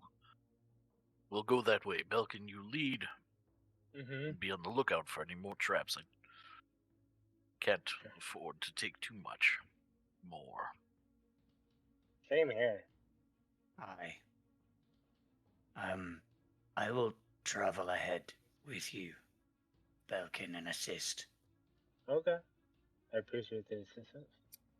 So as you continue on, you can roll another perception check at advantage this time, with the help of your Fantastic. companion. Fantastic. Perception. 10. fantastic. All right. Fuck. As you My continue on third time in a row. That's up the awesome. stairs, do you call back Tomoe? No. You just let her perch in there somewhere? Yep. She'll perch up on one of the cages that's hanging from the ceiling that doesn't have anyone in. Keeps an eye out. But the group of you head up the stairs, step by step, almost holding your breath as you're following Belkin and Kaz's lead up the stairwell, through the doors, down the hall, and find no other traps as you enter the larger cavern area. All right. Very good. Seems that worked out well in our favor. Mm-hmm. Now then.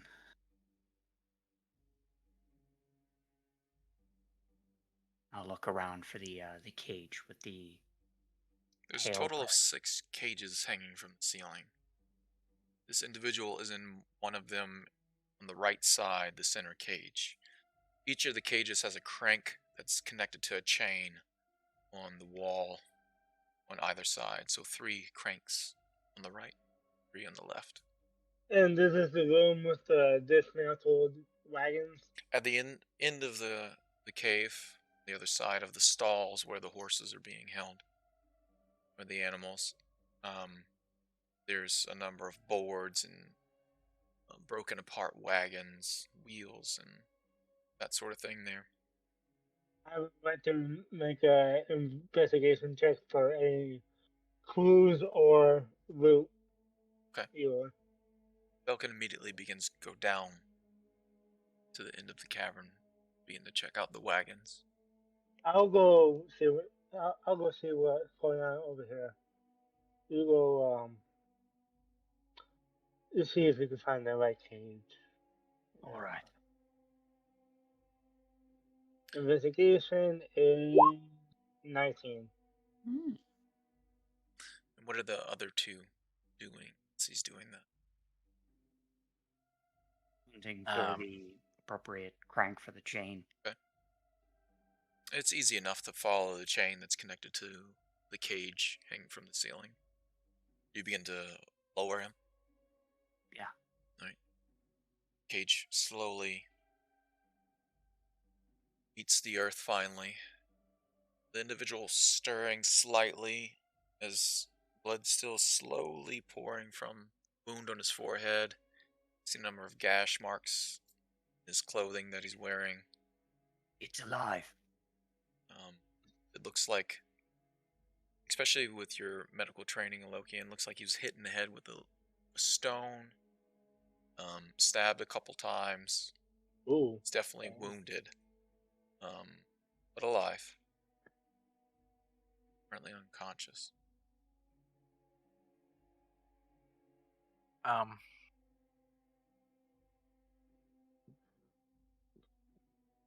I'll just do spare the dying on him just to make sure that he's stabilized. Okay.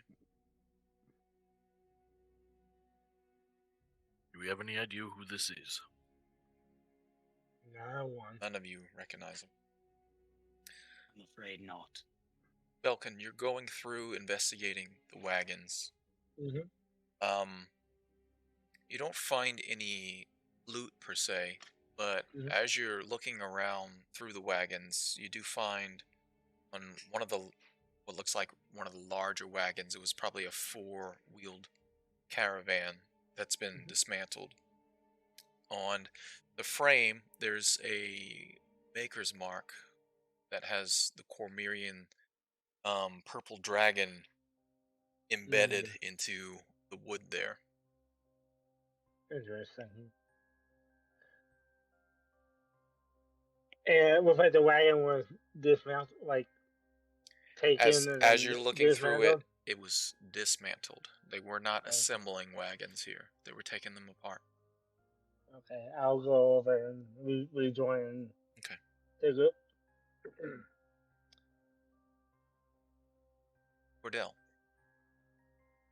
please Hey, bud. describe individual that they see within the cage as you begin to Ah. stir? You would see a large, tall, not quite as tall as a Lokian, but pretty close, half-orc Ooh, male. interesting. He doesn't look like any half-orc you've probably seen because his skin is white, pale in color, and his hair kind of the same way, shaved on one side. It comes over in a large kind of mohawk that forms into dreadlocks. He's Interesting. wearing black furs, not necessarily armor, and kind of dangling with some black feathers off of that as well. And some the only thing that breaks up the white skin are the many scars. Some of them fresh, some of them seem to be old. But yeah, lays in the cage.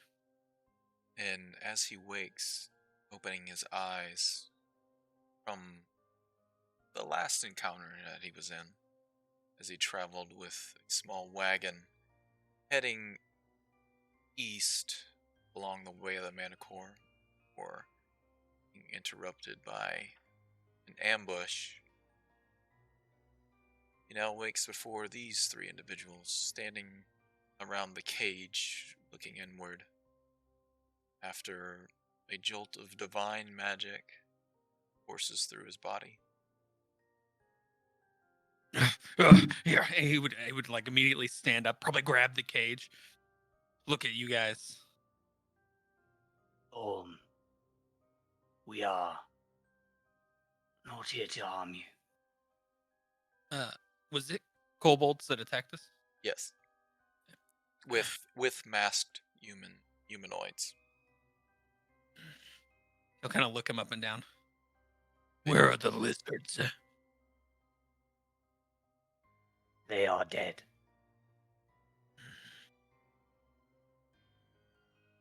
Dispatched of this plane by our hand. You're not with them? No. Most assuredly not. He kind of looks down at the locked cage. And let me out. After seeing the wagons, I'll come over. Whoa! What's up with the big fella? He kind of looks down at Belkin. Well, this is, your name. Keth.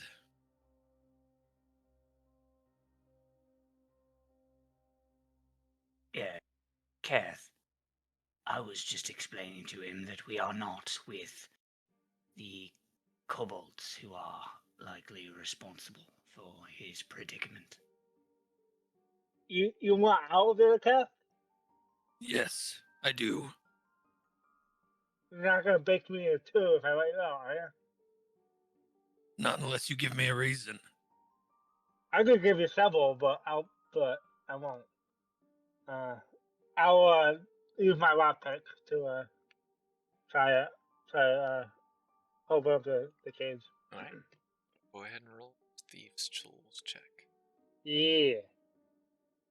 After I just got done explaining how we don't gamble with our lives anymore, after meeting this man in a cage for half a second, you're gonna let him out. Just because he said he wouldn't hurt you. Yeah, that's what I'm doing. 25. And it takes about 3 seconds for Belkin to quickly unlock the cage.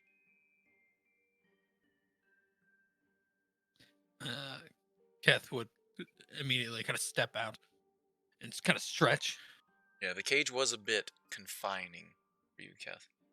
So, Alokian will come over to match your height. He's a little bit So taller.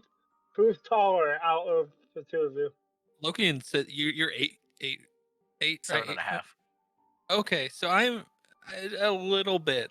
I might have just messed up the camera. So I didn't. It's all good. You're fine. It's matching. So he would be just a smidgen shorter than you. Okay. So I'll come to meet eyes with him then. Yeah. Mm-hmm.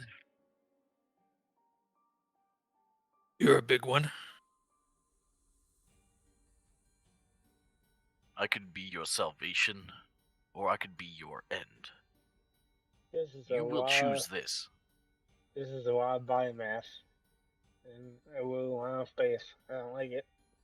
I almost said Corbin. Keth will he'll kind of turn and look around the room. Does he see his glaive anywhere in the room? Roll a perception check. I love a good glaive. Love a good glaive. Indeed. 9. He does not see it in the immediate vicinity. Well, it seems you can be.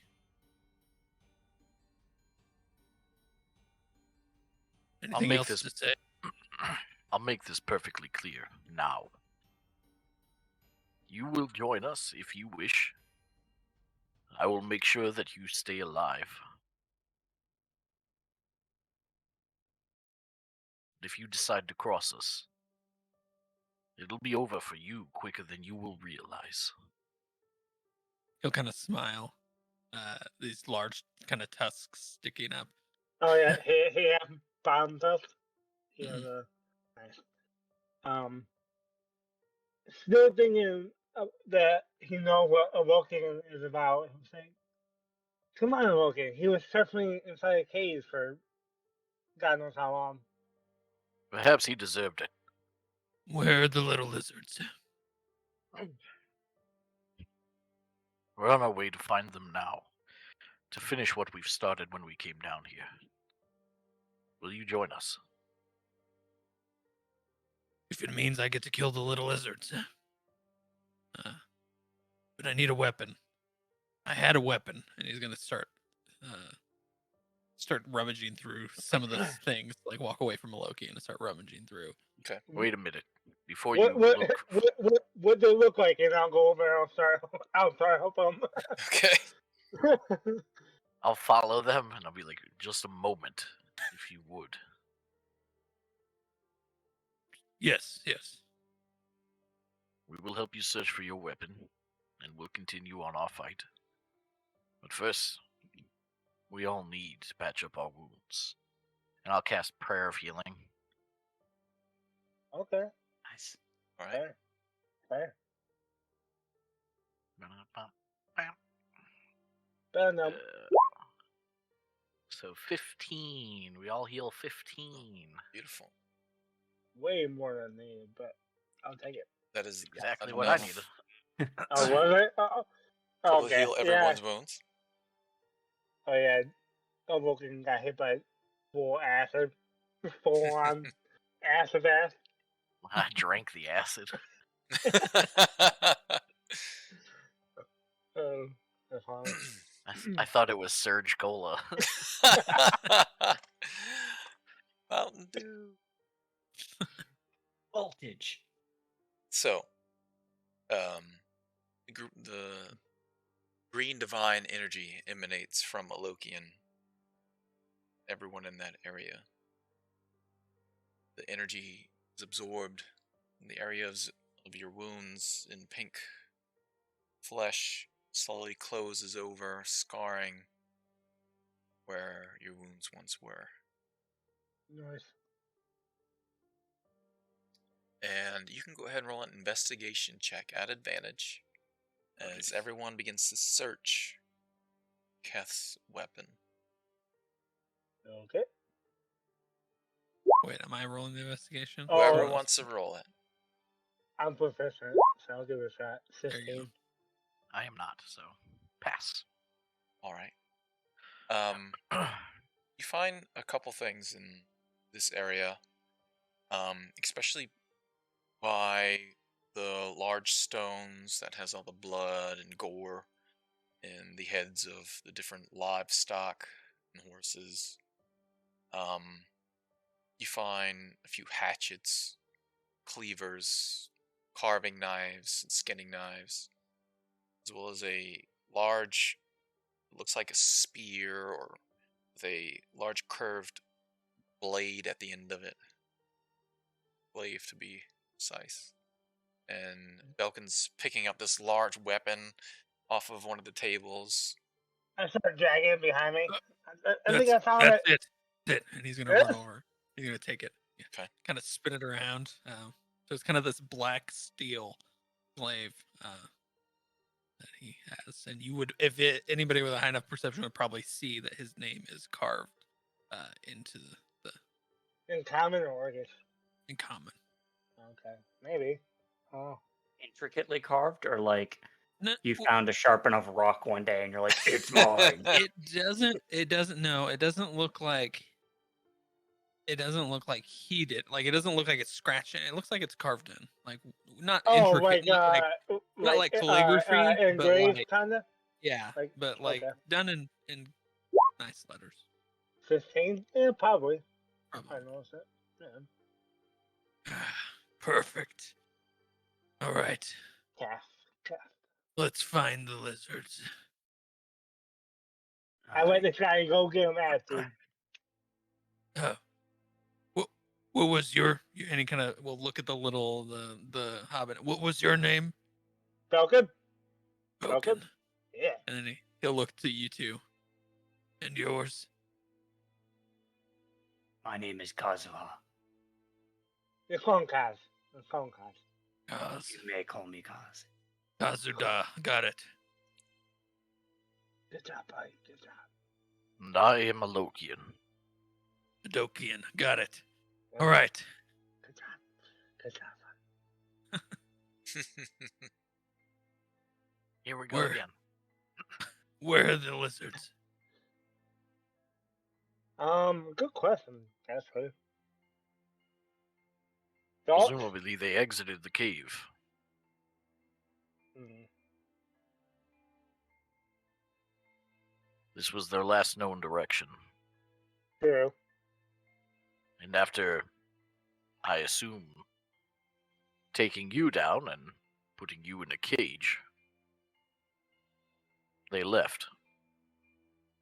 Either on horseback, although undoubtedly more likely on foot. Keth could notice that these three individuals have been through something probably terrible. Because there's matted, brown, reddish colors across some of their clothing, some of their armor's dented, pitted, smash marks and slash marks and dried blood, gore. They've definitely been through hell. You all How- look pretty rough. It has been an adventure, for sure. You don't Yes. look as well rested as your energy seems to appear. Yes. Seems you've been through a lot as well. The little lizards ambushed us on a road. I wasn't in a cave last I remember. Makes sense. Must have dragged me here. Got the better of me. There was quite a few of them. From what I could tell, they were dismantling wagons. I figured they stopped the wagons, stole them, possibly killed the convoys, and then brought the wagons here for inventory and defense on. It seems that way.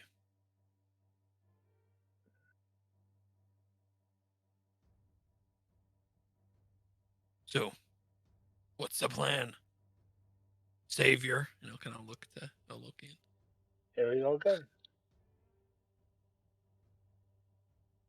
We move out. We search. But first, we bury our friend.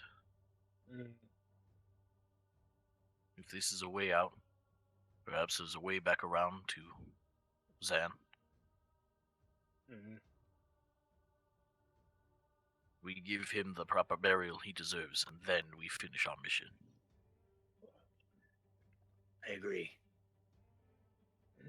Before we leave the room, do wagon tracks seem to indicate a trail that they would bring the wagons in? Like, So they come through the entrance of the cave, which is somewhat of like a long overhang, mm, some cliff face, but it's kind of low, so they would probably have to take the tops off of any wagons that were fairly gotcha. tall. Mhm. So it's only about 10 feet high at the entrance, Mm. but about 25 feet wide that they can bring these wagons in here. Inside the cavern itself, where you are, it's about 20 feet tall. Okay. So there is some height in here once you're inside, but Mm. to get anything in here, they would have to probably take any parts off the top. Oh, okay. I got you. Okay. But yes, there's a number of wagon tracks that lead in and out through the entrance of the cavern, as well as hoof prints, a few small clawed feet, a couple booted feet. There's a good bit of traffic here. Okay. Yeah. And there's just the door we came in. They came in, and the one leaving. Right? There's no other doors. There's no other doors here beyond the doors to the stalls for each of the horses.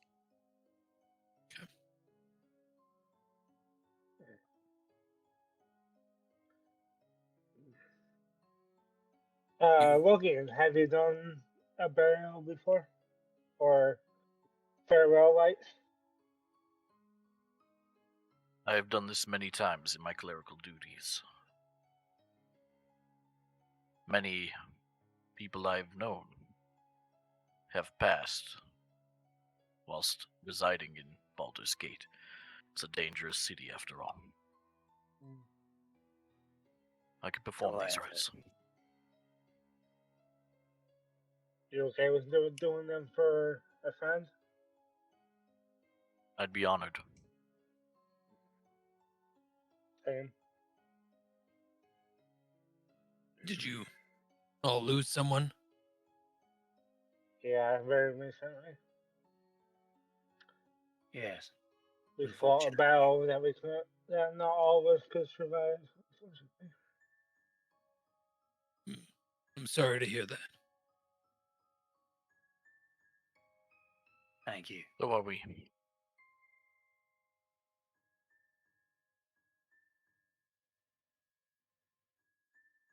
Very well, let's head out. So do you Alright. head Bring back Corvin's down? horse. You head back down to retrieve Corvin's body. Yeah. Everybody goes together, I'm assuming. Yes. Yep. Yeah. So Keth sees when they enter the large chamber the devastation that is within. Strange creatures that were slain. Many of the smaller lizards, but also a larger, slick, scales, mutated creature, as well as a larger white scaled dragon hanging from the ceiling, a heavy cauldron knocked over, covered in arcane markings, number of splatter of blood sprayed across the floor in multiple spots. On the other side, there's another door on the right side of this chamber as well. Then the doors that they begin to, double doors that they begin to down to retrieve Corvin's body. You make it back. Yeah, I'll ask Cass, are you part of a orc tribe? I'm part of a tribe myself. No, bit of a lone wolf of types. Let's see. I just happened to meet the caravan that I was traveling with on the road, heading the same direction. So you were traveling with a caravan and you got ambushed? Is that Yes, correct? yes, yeah. Hadn't been with them long, but it's the day. Yeah, I kind of get that. I haven't been with these guys for too long either. same boat, as it were. What were these creatures doing? Honestly, I don't really know. It seemed like some kind of dragon baby ritual. It's really weird. That is weird. Super weird. Yes. Way beyond my scope of understanding. I don't get it at all. Indeed. Seems like I missed quite a fight. Kind of wish you were there, to be honest. Yes. We cannot change the past. Hope. This is true. Can't take back the hand that you're dealt. Because You'd think that. So where's your friend? the tall guy will show us. Looking. As you walk down through this large hall, down the few stairs that are there to get to the different levels, back through the double doors that are open, and to where the chamber where those probably magic users are staying. Orphan's body's still there.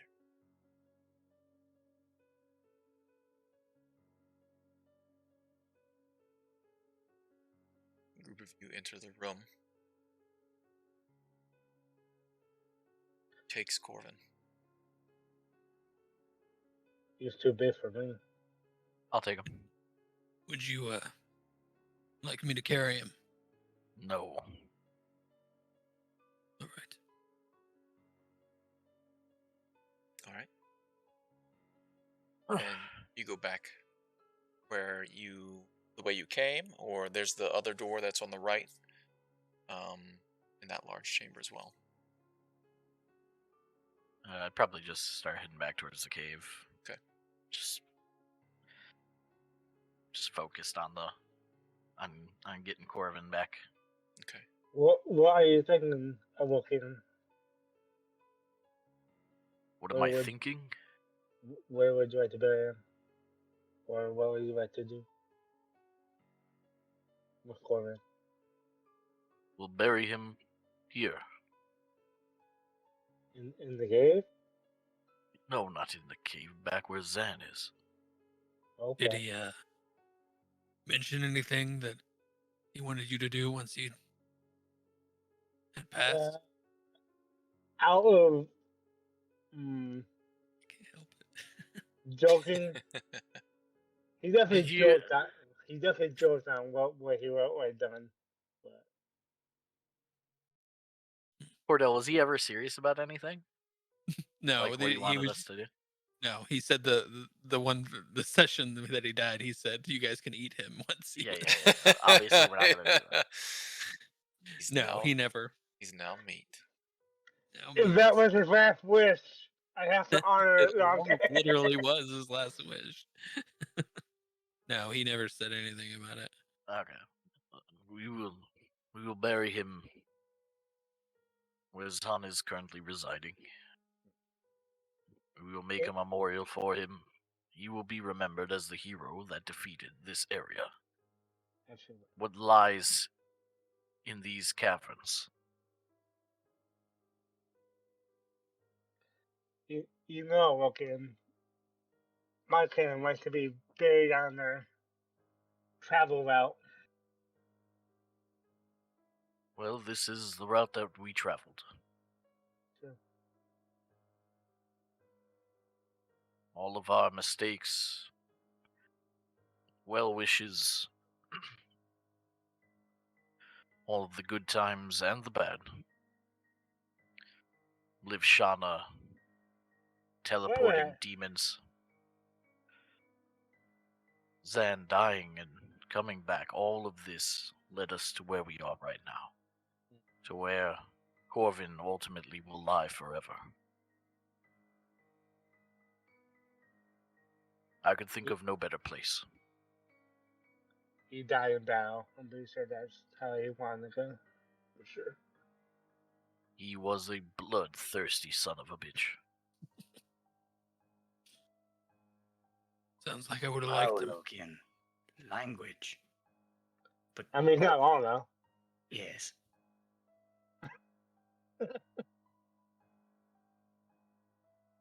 Well, we'll take Yeah. the horse and get him back to where he belongs. Then. All right. So you go back up the stairs to cavern area, makeshift stalls are, and broken down wagons where you found your companion Keth. There is Nero in one of the stalls, as well as another horse. No. Nero survived longer than Corbin. As well as another horse that is in one of the other stalls. It's a pure white horse, not a blemish on it. It's probably why the horse is still alive. Appreciate that, thank you so much.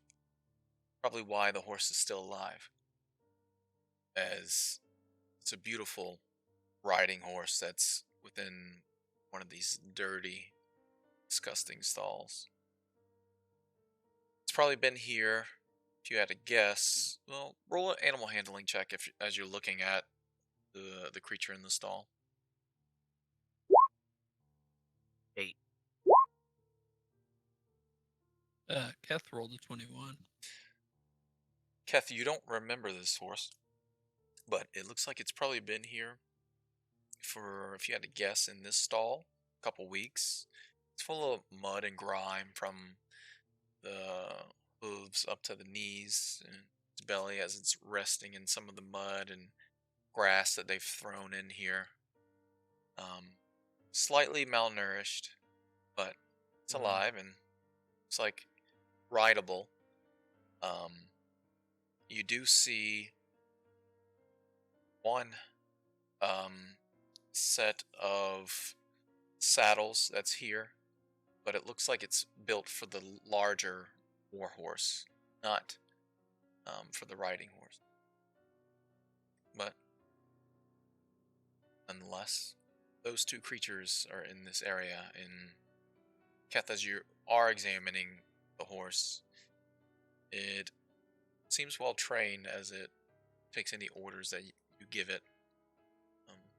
Alokian probably too distracted with Nero rather than this white creature.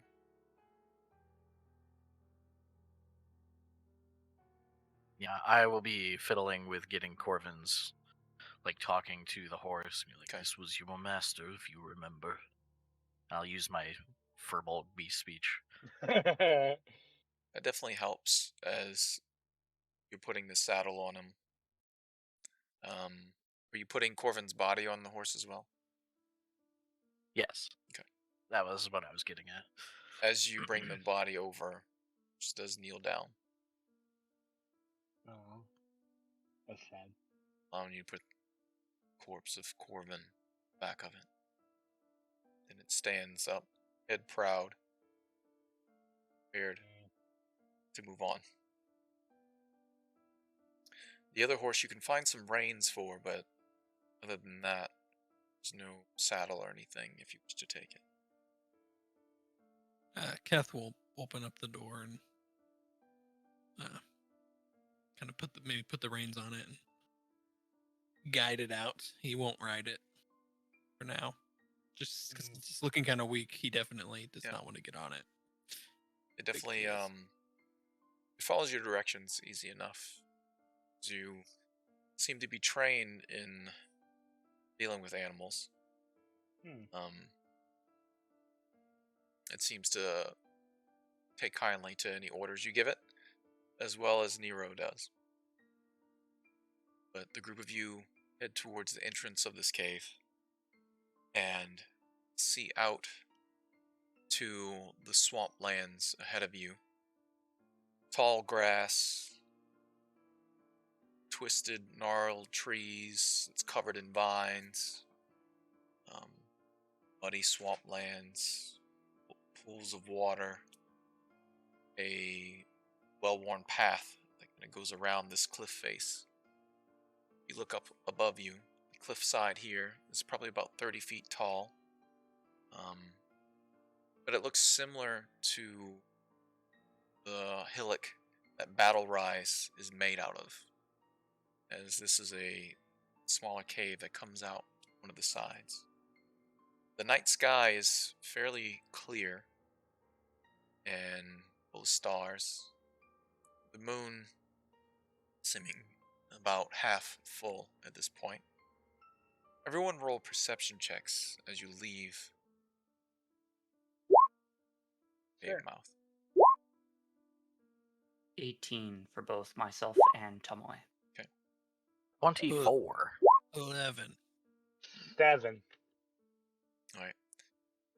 Belkin and Keth, you don't see anything beyond the well-worn path where these wagons and horses were brought in and out. It's like it's used quite a bit, so you at least get that bit of detail. Kaz and Tomoe,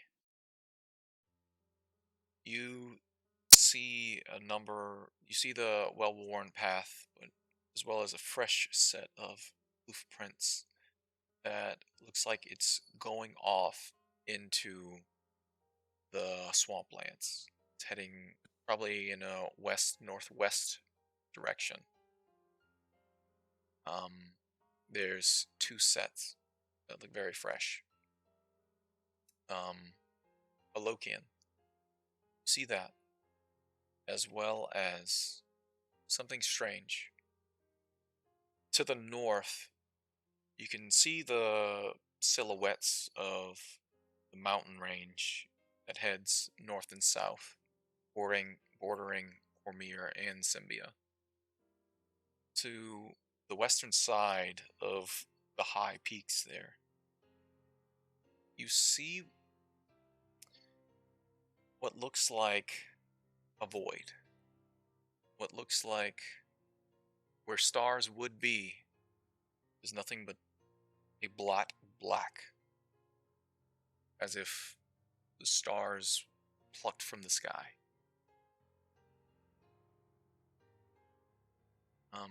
Go ahead and roll a knowledge nature check. You're checking that out. 10. You would expect to be some stars there. So you've examined this and studied stars and astrology a bit. Your religion and travels. Learned a bit so you can travel the world as you were tasked to do. There's just a number of them. Just a small bit of stars blotted out from the sky. It's just very odd that you've never seen anything like this before. You've seen, stars move past, the moon and the sun, all those things rise and set, but just to have a handful of stars missing. Okay. But you can tell Mention that. it to no one. Yep, that's fine. You can tell that this heavily traveled path wraps around this cliff face where this tall hillock is and cliffs are, where the ruins of Battle Rise, you can see a bit of them as you walk out and examine the area. So it looks like it wraps back around towards the front side where you come from.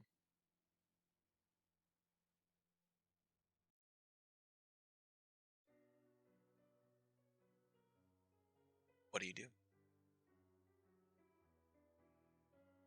So it looks like it wraps around to like the entrance that we came in. Looks like it meets that main road that you didn't go to. Remember, y'all took the little side path that led up to Battle Rise next to the crumbled tower. Okay. So you're probably on the northern side of Battle Rise. Oh, so You've come from we the wanted- southern area of Battle Rise. Battle Yeah. Rise is here. That path went on the western side to the north, and you took the smaller one that leads in to in the southeastern side of Battle Rise. Okay, so currently our way back to Zan would be going through Battle Rise with this road. Either through or around. Okay. Yeah, well, I'll just start heading that way. Once I figure out my bearings, Yep. I'll just start leading the horse with Corbin's body. Okay. Just going that way. It'll be a trek to get back to Zan. Perhaps we go around Battle Rise, not through it, as to not draw any attention. I don't think they'll too kindly to parading a corpse. Understood. Yes, that does seem to be the best route. Let us make haste. So the group of you head around the western side of Battle Rise and meet what was one time the main road that wrapped to the front side of Battle Rise. It's one time the palisade that was there and the gate long burned and crashed in. As it was partially protected by a wooden wall or palisade long ago. You see some remnants of it still jutting from the ground. Piles of rubble, again, piled up in different areas as it looked like over time people tried to clear up Battle Rise to rebuild. It was interrupted one way or another. But you head back around to where that smaller path was that led up to the broken tower, where Zan was hiding out beneath some smaller brush and trees. You see the sign of horses standing there, but you don't see Zan currently. Everyone can make perception checks as you're leading the horse there. That's good. 21. 13 for me, 20 for Tomoe. Okay. 16. All right. So 15 for Belgium. So Belkin and Keth, you hear the sound of maybe coughing or something coming from around one of the buildings on the right side. Belkin, it's one of the buildings you've already inspected, went through, where the front of the wall was blown inward. Oh, right. The end like Yep. building. Mhm. Okay. Tomoe and Lokian, I believe. Lokian, you had a 21. Yeah, 21. Yep. And then Kaz, what did you get? 13. 13. Yeah, Kaz, you can't really make out anything, but Tomoe notices movement from behind the building where Belkin had checked out that busted in, but she recognizes it as Zan, and she alerts for a moment, but then you get a comforting feeling of relief after a few seconds. And so, Alokin, you hear the same, but you can tell that it's Zan. It sounds like he's coughing, maybe even vomiting.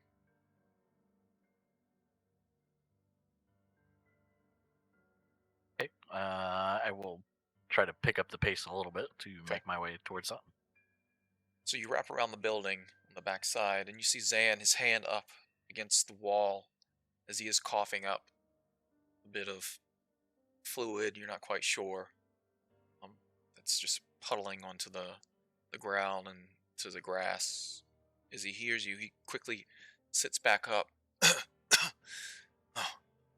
Oh, you're back.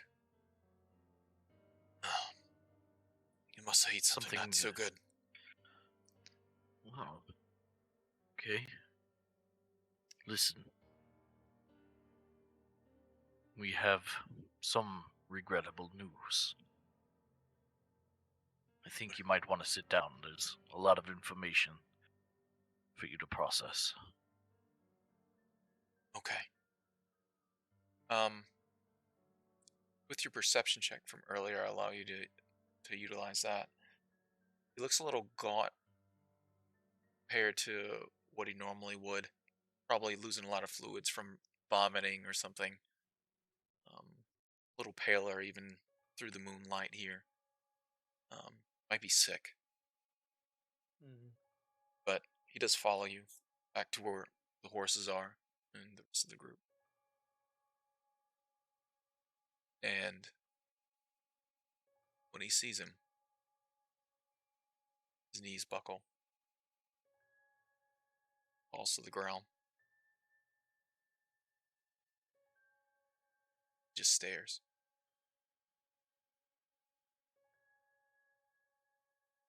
There was some kind of cultist down there. They summoned from a pool of silver dragon blood a hideous dragon-born creature, twisted, demented, as well as there was a half-dragon, a dragon-like man standing there, who opposed us as well. Tears begin to fill his eyes. We all fought as hard as we could. Fall down his cheek. He begins to crawl towards the horse. He fought valiantly. He fought with great effort. He fought like a true soldier. He fought like the bravest man I've ever known. And unfortunately, it wasn't good enough. We all suffered heavy wounds, some more than others. He uses the horse to stand. His body from the kind of stumbling he does, the body falling with him, begins to sob, embracing Orvin's.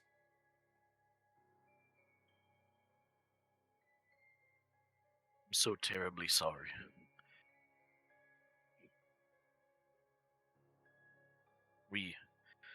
We all feel deeply troubled by this loss, but I'm sure none more than yourself.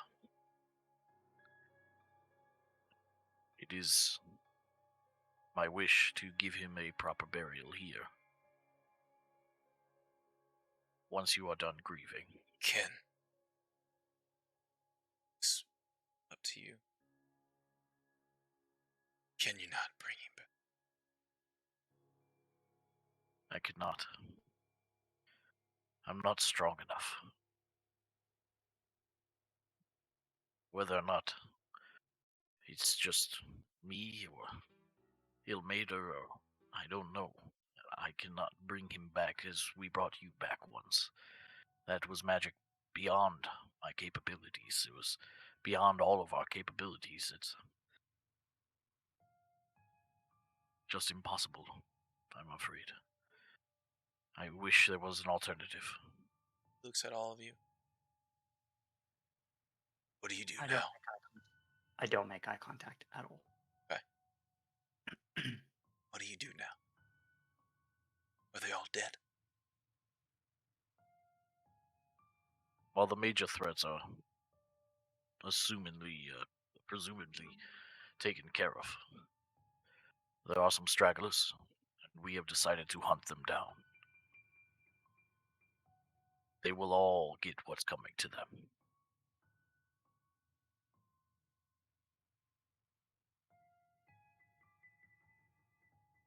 We found this pale down orc. To Corvin's face. Takes out a piece of cloth and begins to wipe the blood from his face.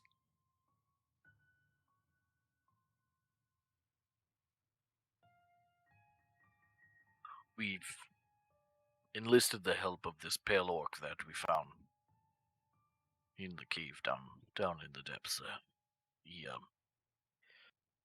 He also has a bone to pick with these kobolds. And at the moment we could use all the help we could get. I hope you do not mind as he travels with us.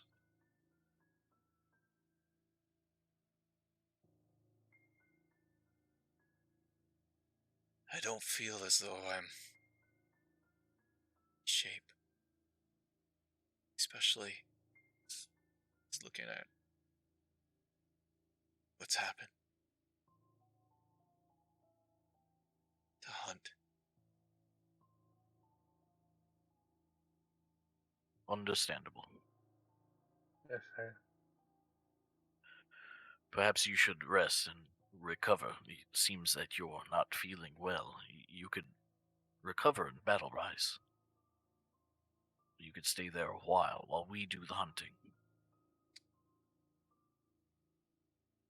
I want to bring him to one of the ports. Just see if we can bring him back. Hmm. There has to be someone out there. Like Lifshana, Zan. she brought me back. Zan, I want you to listen to me now. Corvin has crossed over. There is no easy way to bring him back. Whatever it And takes. more than that, Zan, his body will decompose before you even reach the ports.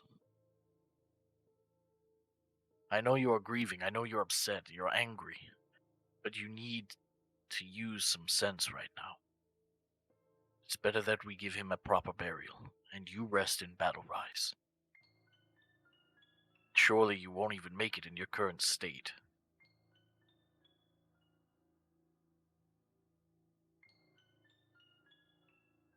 We will come back for you. We will not abandon you.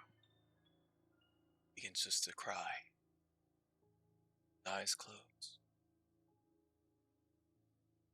He's holding Corbin's body.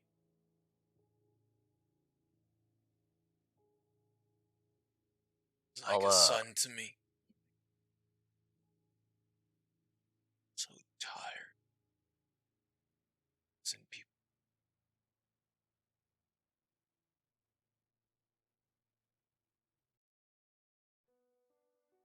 The Lokian will go to the cart and look for a shovel.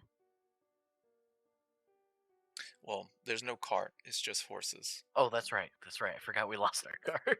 Yes, the caravan that you had Oh, been yeah. traveling in is destroyed. But indeed, there the is horses that we have. there is a couple shovels on one of the horses that Zan has. I will toss one to Keth. We'll catch it. No better time than the present to make yourself useful. Of course. Lead the way. And just a few feet over from where Zan is currently grieving over Corvin's body. Just start Okay. digging. Beneath And the we shade will- of the small tree that is there. Yeah. I want to dig a proper hole, a 6-foot hole. Give him a real proper burial. No ditching the body in a shallow grave. No shallow grave. That's what he wanted. Okay. And it takes some time. When To do we dig set the campfire and start roasting Corvin's body? That was his last wish. You know, guys, you might not think this is the time, but I actually lost my uncle during the funeral. He was a pallbearer. Slipped right in with the casket. We had 2 for 1 that day. And,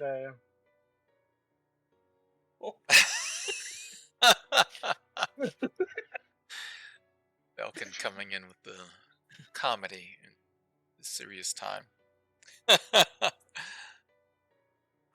I hold back a mild chuckle. It does take a good amount of time to dig a 6-foot hole that would fit Corvin inside. Probably a few hours. In that time, is everyone's passive perception?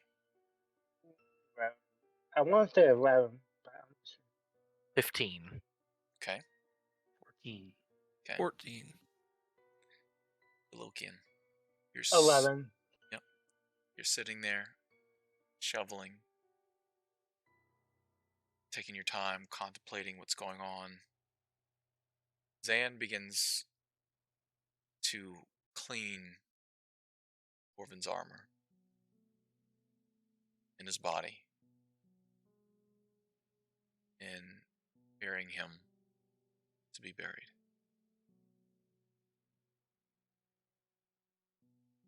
Did anyone retrieve Orvin's greatsword?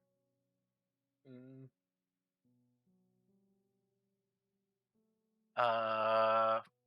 If you would have Did think it your would've character been a would lot grab it, that's fine. Mm. I probably would have, yeah. His blade, he says. I pulled the blade from my back. He lays it across his chest, down his body, placing both Orvin's hands, grasping the greatsword. Lokian, you hear a sound, scratching, coming from where that stone collapsed tower.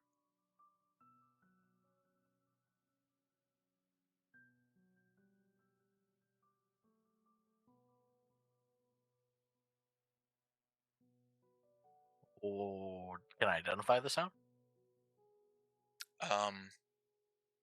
Sounds like something's clawing at stone and wood. Like a slow, as if it's trying to be quiet.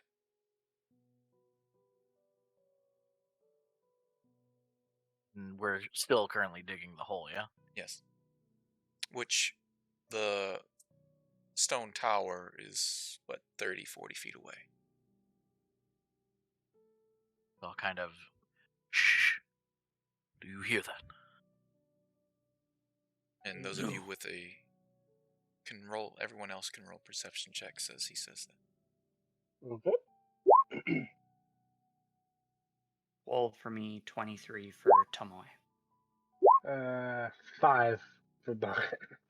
11. What was your roll, Kaz? 12 for me, 12. 23 for Tomoe. As you say that and point it out, Tomoe does. She's perched probably in the tree or on your shoulder nearby. She does hear it as well. In an alert coming from her. She's looking off towards the tower. So I can go check this out. Continue as you. Lokian, Lokian's already climbing out of the hole and Okay. just kind of gesturing to Kef as Kef he will looks kinda towards the tower. Set down the shovel and get out of the hole.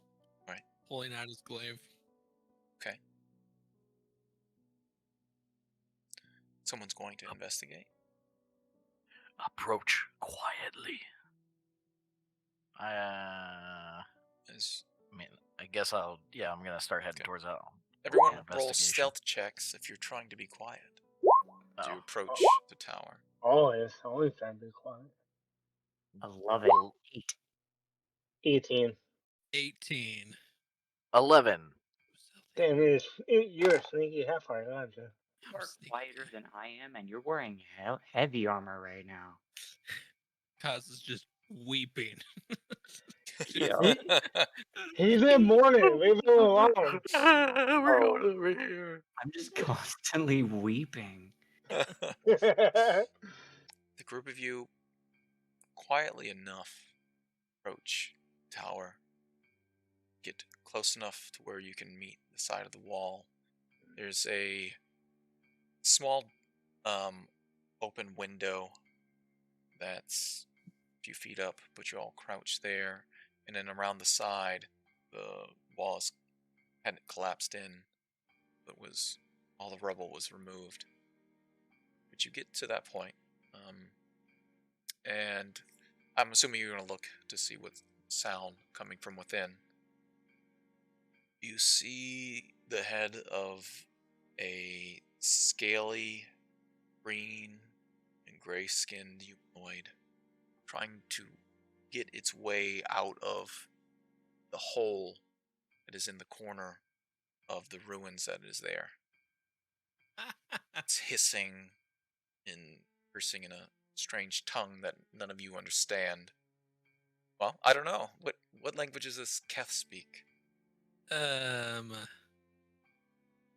Common, Goblin, and Orc.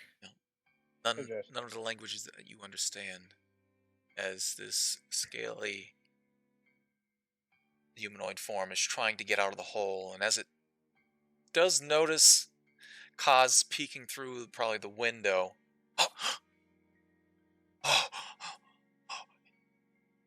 Help me! I stuck. As he's trying. It's the lizard folk, right? Yes. Isn't it? Yeah.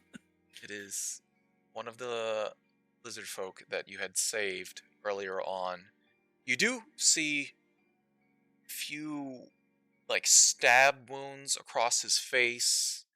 The left side of his body slightly burned and singed, but he's pretty wounded. I'll hop in and start moving stuff out of the way and Even try to pull.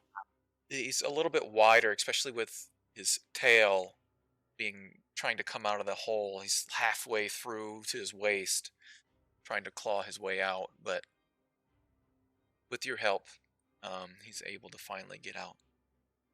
It is well to see you alive. Oh, I don't know. It's crazy down there. You're telling us. If you made it out alive, perhaps you are crazier still, eh? Yes. You all, how you make it out here? I come from which way you say? Almost. All of us. Yes. Others stay. You killed Red Scale. He's trying to whisper as if he's going to get caught again. We dispatched the souls of everything down there. A couple did escape, but we are planning a pursuit of them, a hunt, to ensure their souls are dispatched as well. First, we must lay to rest the soul of our departed. Ah. You turned them to meat. Yes. They turned one of you to meat. He looks at all of you, noticing Keth. Keth still has his glaive. Other Padawan. This is Keth. Not yet meat. All them meat, though. He gets a slight smirk on his face as he says that. All the red scales are meat.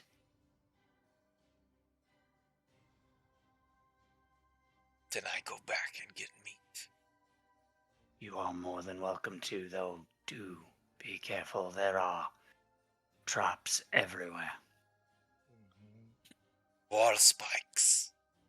In fire. Among others, yes. I step where I once step. I shall be fine. Very well. Do me a favor while you're down there. You know the room with the big bed? Remember the room with the big bed? Yes, large red scale. Yes. There is a red scale in there. You eat him first. Fresh. Very. Oh, yes. Did you learn that recipe well. that I told you to learn? He just got out of the hole. Of course not. But but you're gonna keep trying though, right? You're gonna Wellington. Yeah, Yes. yeah. The ultimate recipe. I shall find Wellington and make him meat and eat him. Perfect. Love it. You Ultimate save meal. me, I do your task. Yeah. Good job, buddy. Good job. Wellington shall be mine. Sort of Oh feel bad yeah. for anyone named Wellington now. Well, who needs a kid Wellington? It's their fault. I thought I would have to hunt, but meat for the No. road. Long path ahead home. Yes. Do be safe. Be safe, yes. Yes, safe, not turn to meat. No. He says as he begins to claw his way back into a small hole. Goodbye, he says behind himself as he crawls his way down the tunnel. See, that's our true MVP right there. That's of the whole campaign. So Corbin's those totally of you worth that did see him though, he did have a few weapons with him Good. that he did not have before. Nice. Did he have That's good. a sword that made him laugh? He did not have a sword that made him laugh.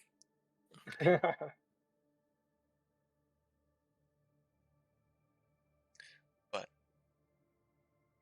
the slight interruption, you go back and finish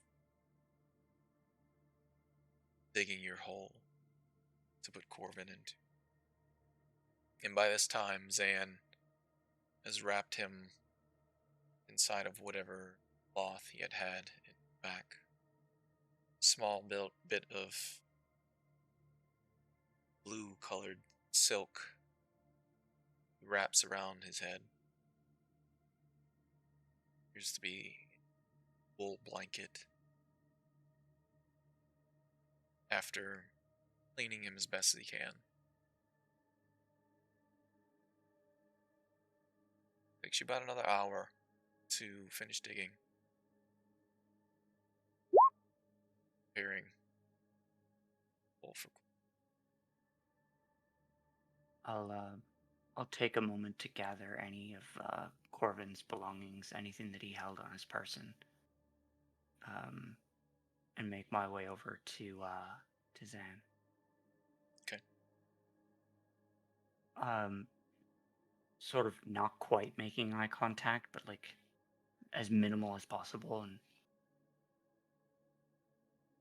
think he would have wanted you to have these.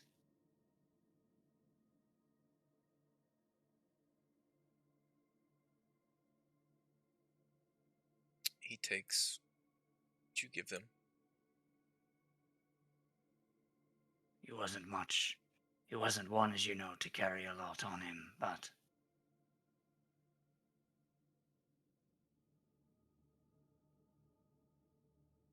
both his belongings and his memory belong to you.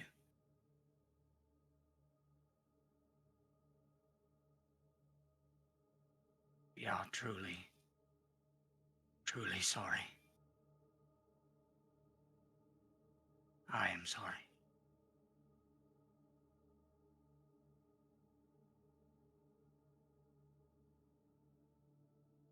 I'll make.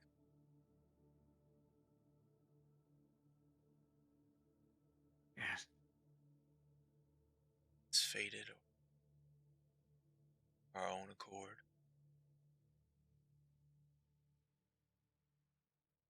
Its power came.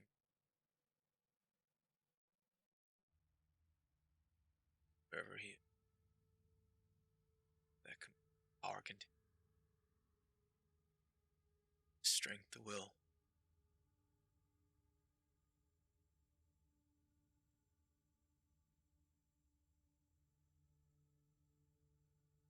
He's too stubborn.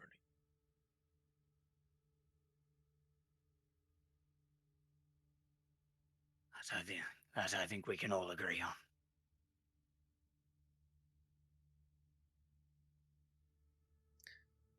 Each of us should say something our own way. Yes. Amen.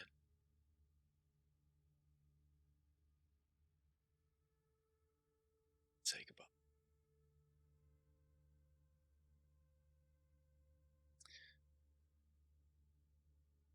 You see Zan gather a lantern, fill it with oil, light it.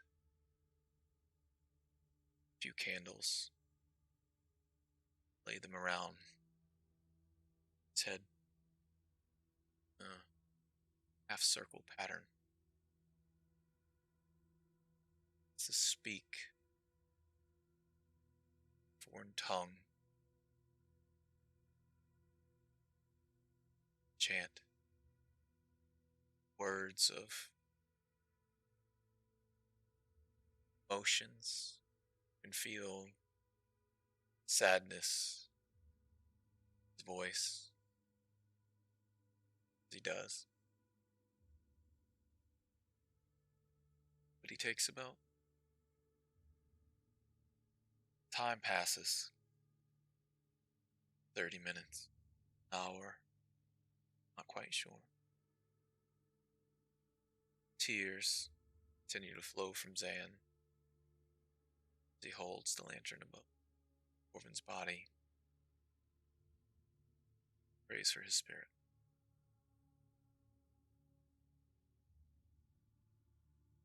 Finally, celestial tongue says goodbye.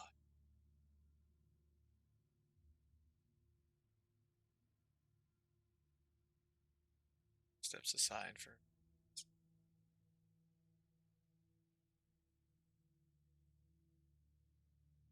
Alokian steps up.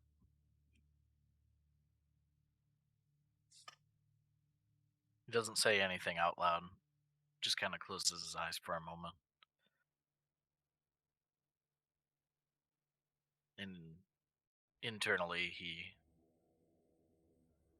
speaks to Corvin.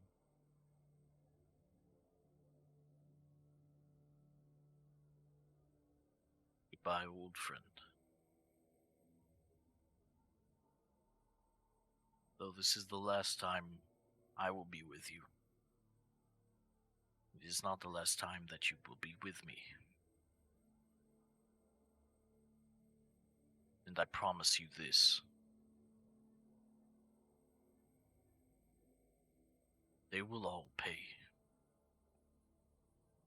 They will all suffer. And I will take my shrine of Ilmater, and I'll place it into the hole with him.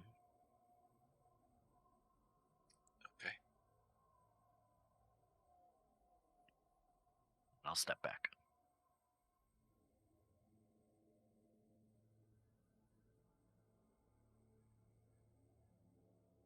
You want to go, Kaz, or you want? Go ahead, Kaz. I'll step forward.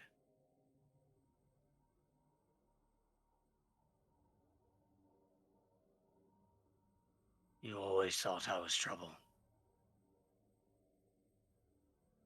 Perhaps more trouble than worth.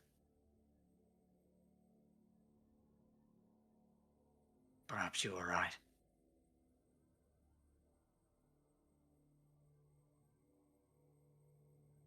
You were slow to trust me, and with good cause.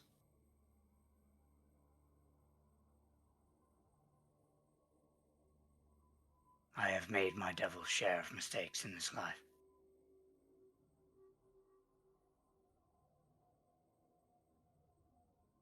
Avoiding my born intellect. in lieu of childish pedantics.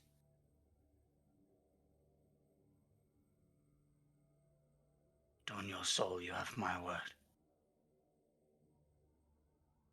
Will do so no longer.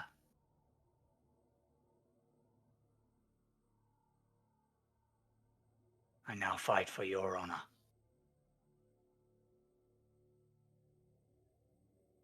For your forgiveness.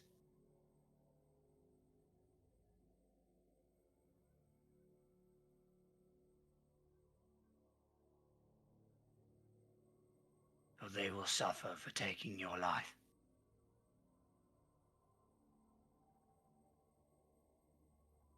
Not a day will go by that I won't, for knowing I caused it.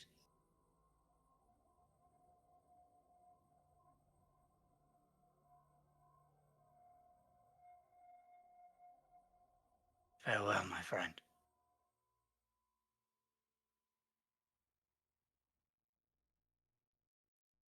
I hope the plains beyond are kinder to you than this one.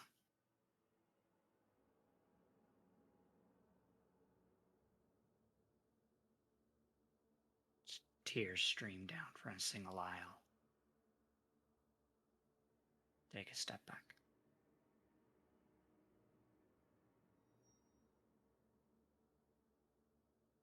I'll pat Kaz on the shoulder, and then I'll approach. I don't know if you want me to be the lucky one that day, but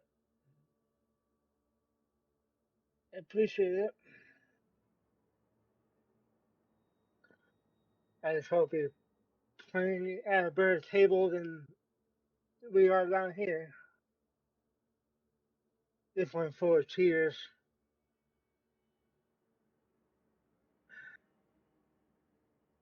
I'm playing against the odds. I hope you watch over me. Try to keep the odds in my favor. I hope you be my good luck charm for a little while, buddy. Until I see you again. And I'll join the others.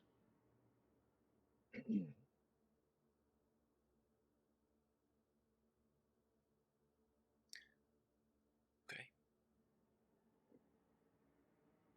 Then takes the shovel. It's in the dirt.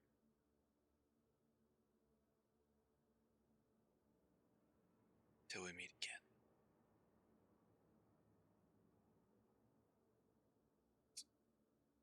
To fill the hole.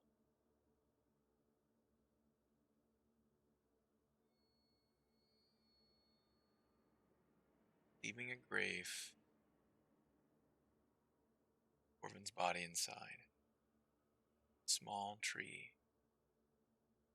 A battle rise room.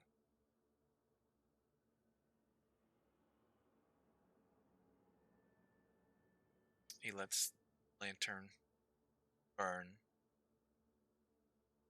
Takes a branch, carving a small hook at the end. Dangle it. Dangle. Grave. Orvan it.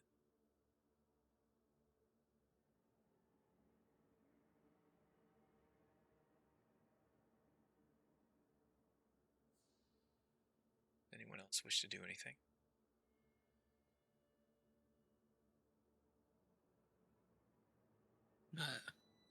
Keth will go up as he's kind of digging a hole, and he will pull out his glaive and slice across his hand and hold it over, and he'll say in Orcish, "Belok Meles." He'll drop some blood in, and then he will grab the other shovel and kind of look to the group and kind of look for permission to start filling in the hole. Zan eyes Keth for a moment. studying him, looking at the scars, his form, the strength, the outside, also into his eyes, what strength may be then, and nods. He'll kind of nod back and start filling in the hole, helping Zeth there, saying if he's doing it. Zan takes some time and fills as much as he can, or he holds out the shovel for someone else to take. Weakly steps aside.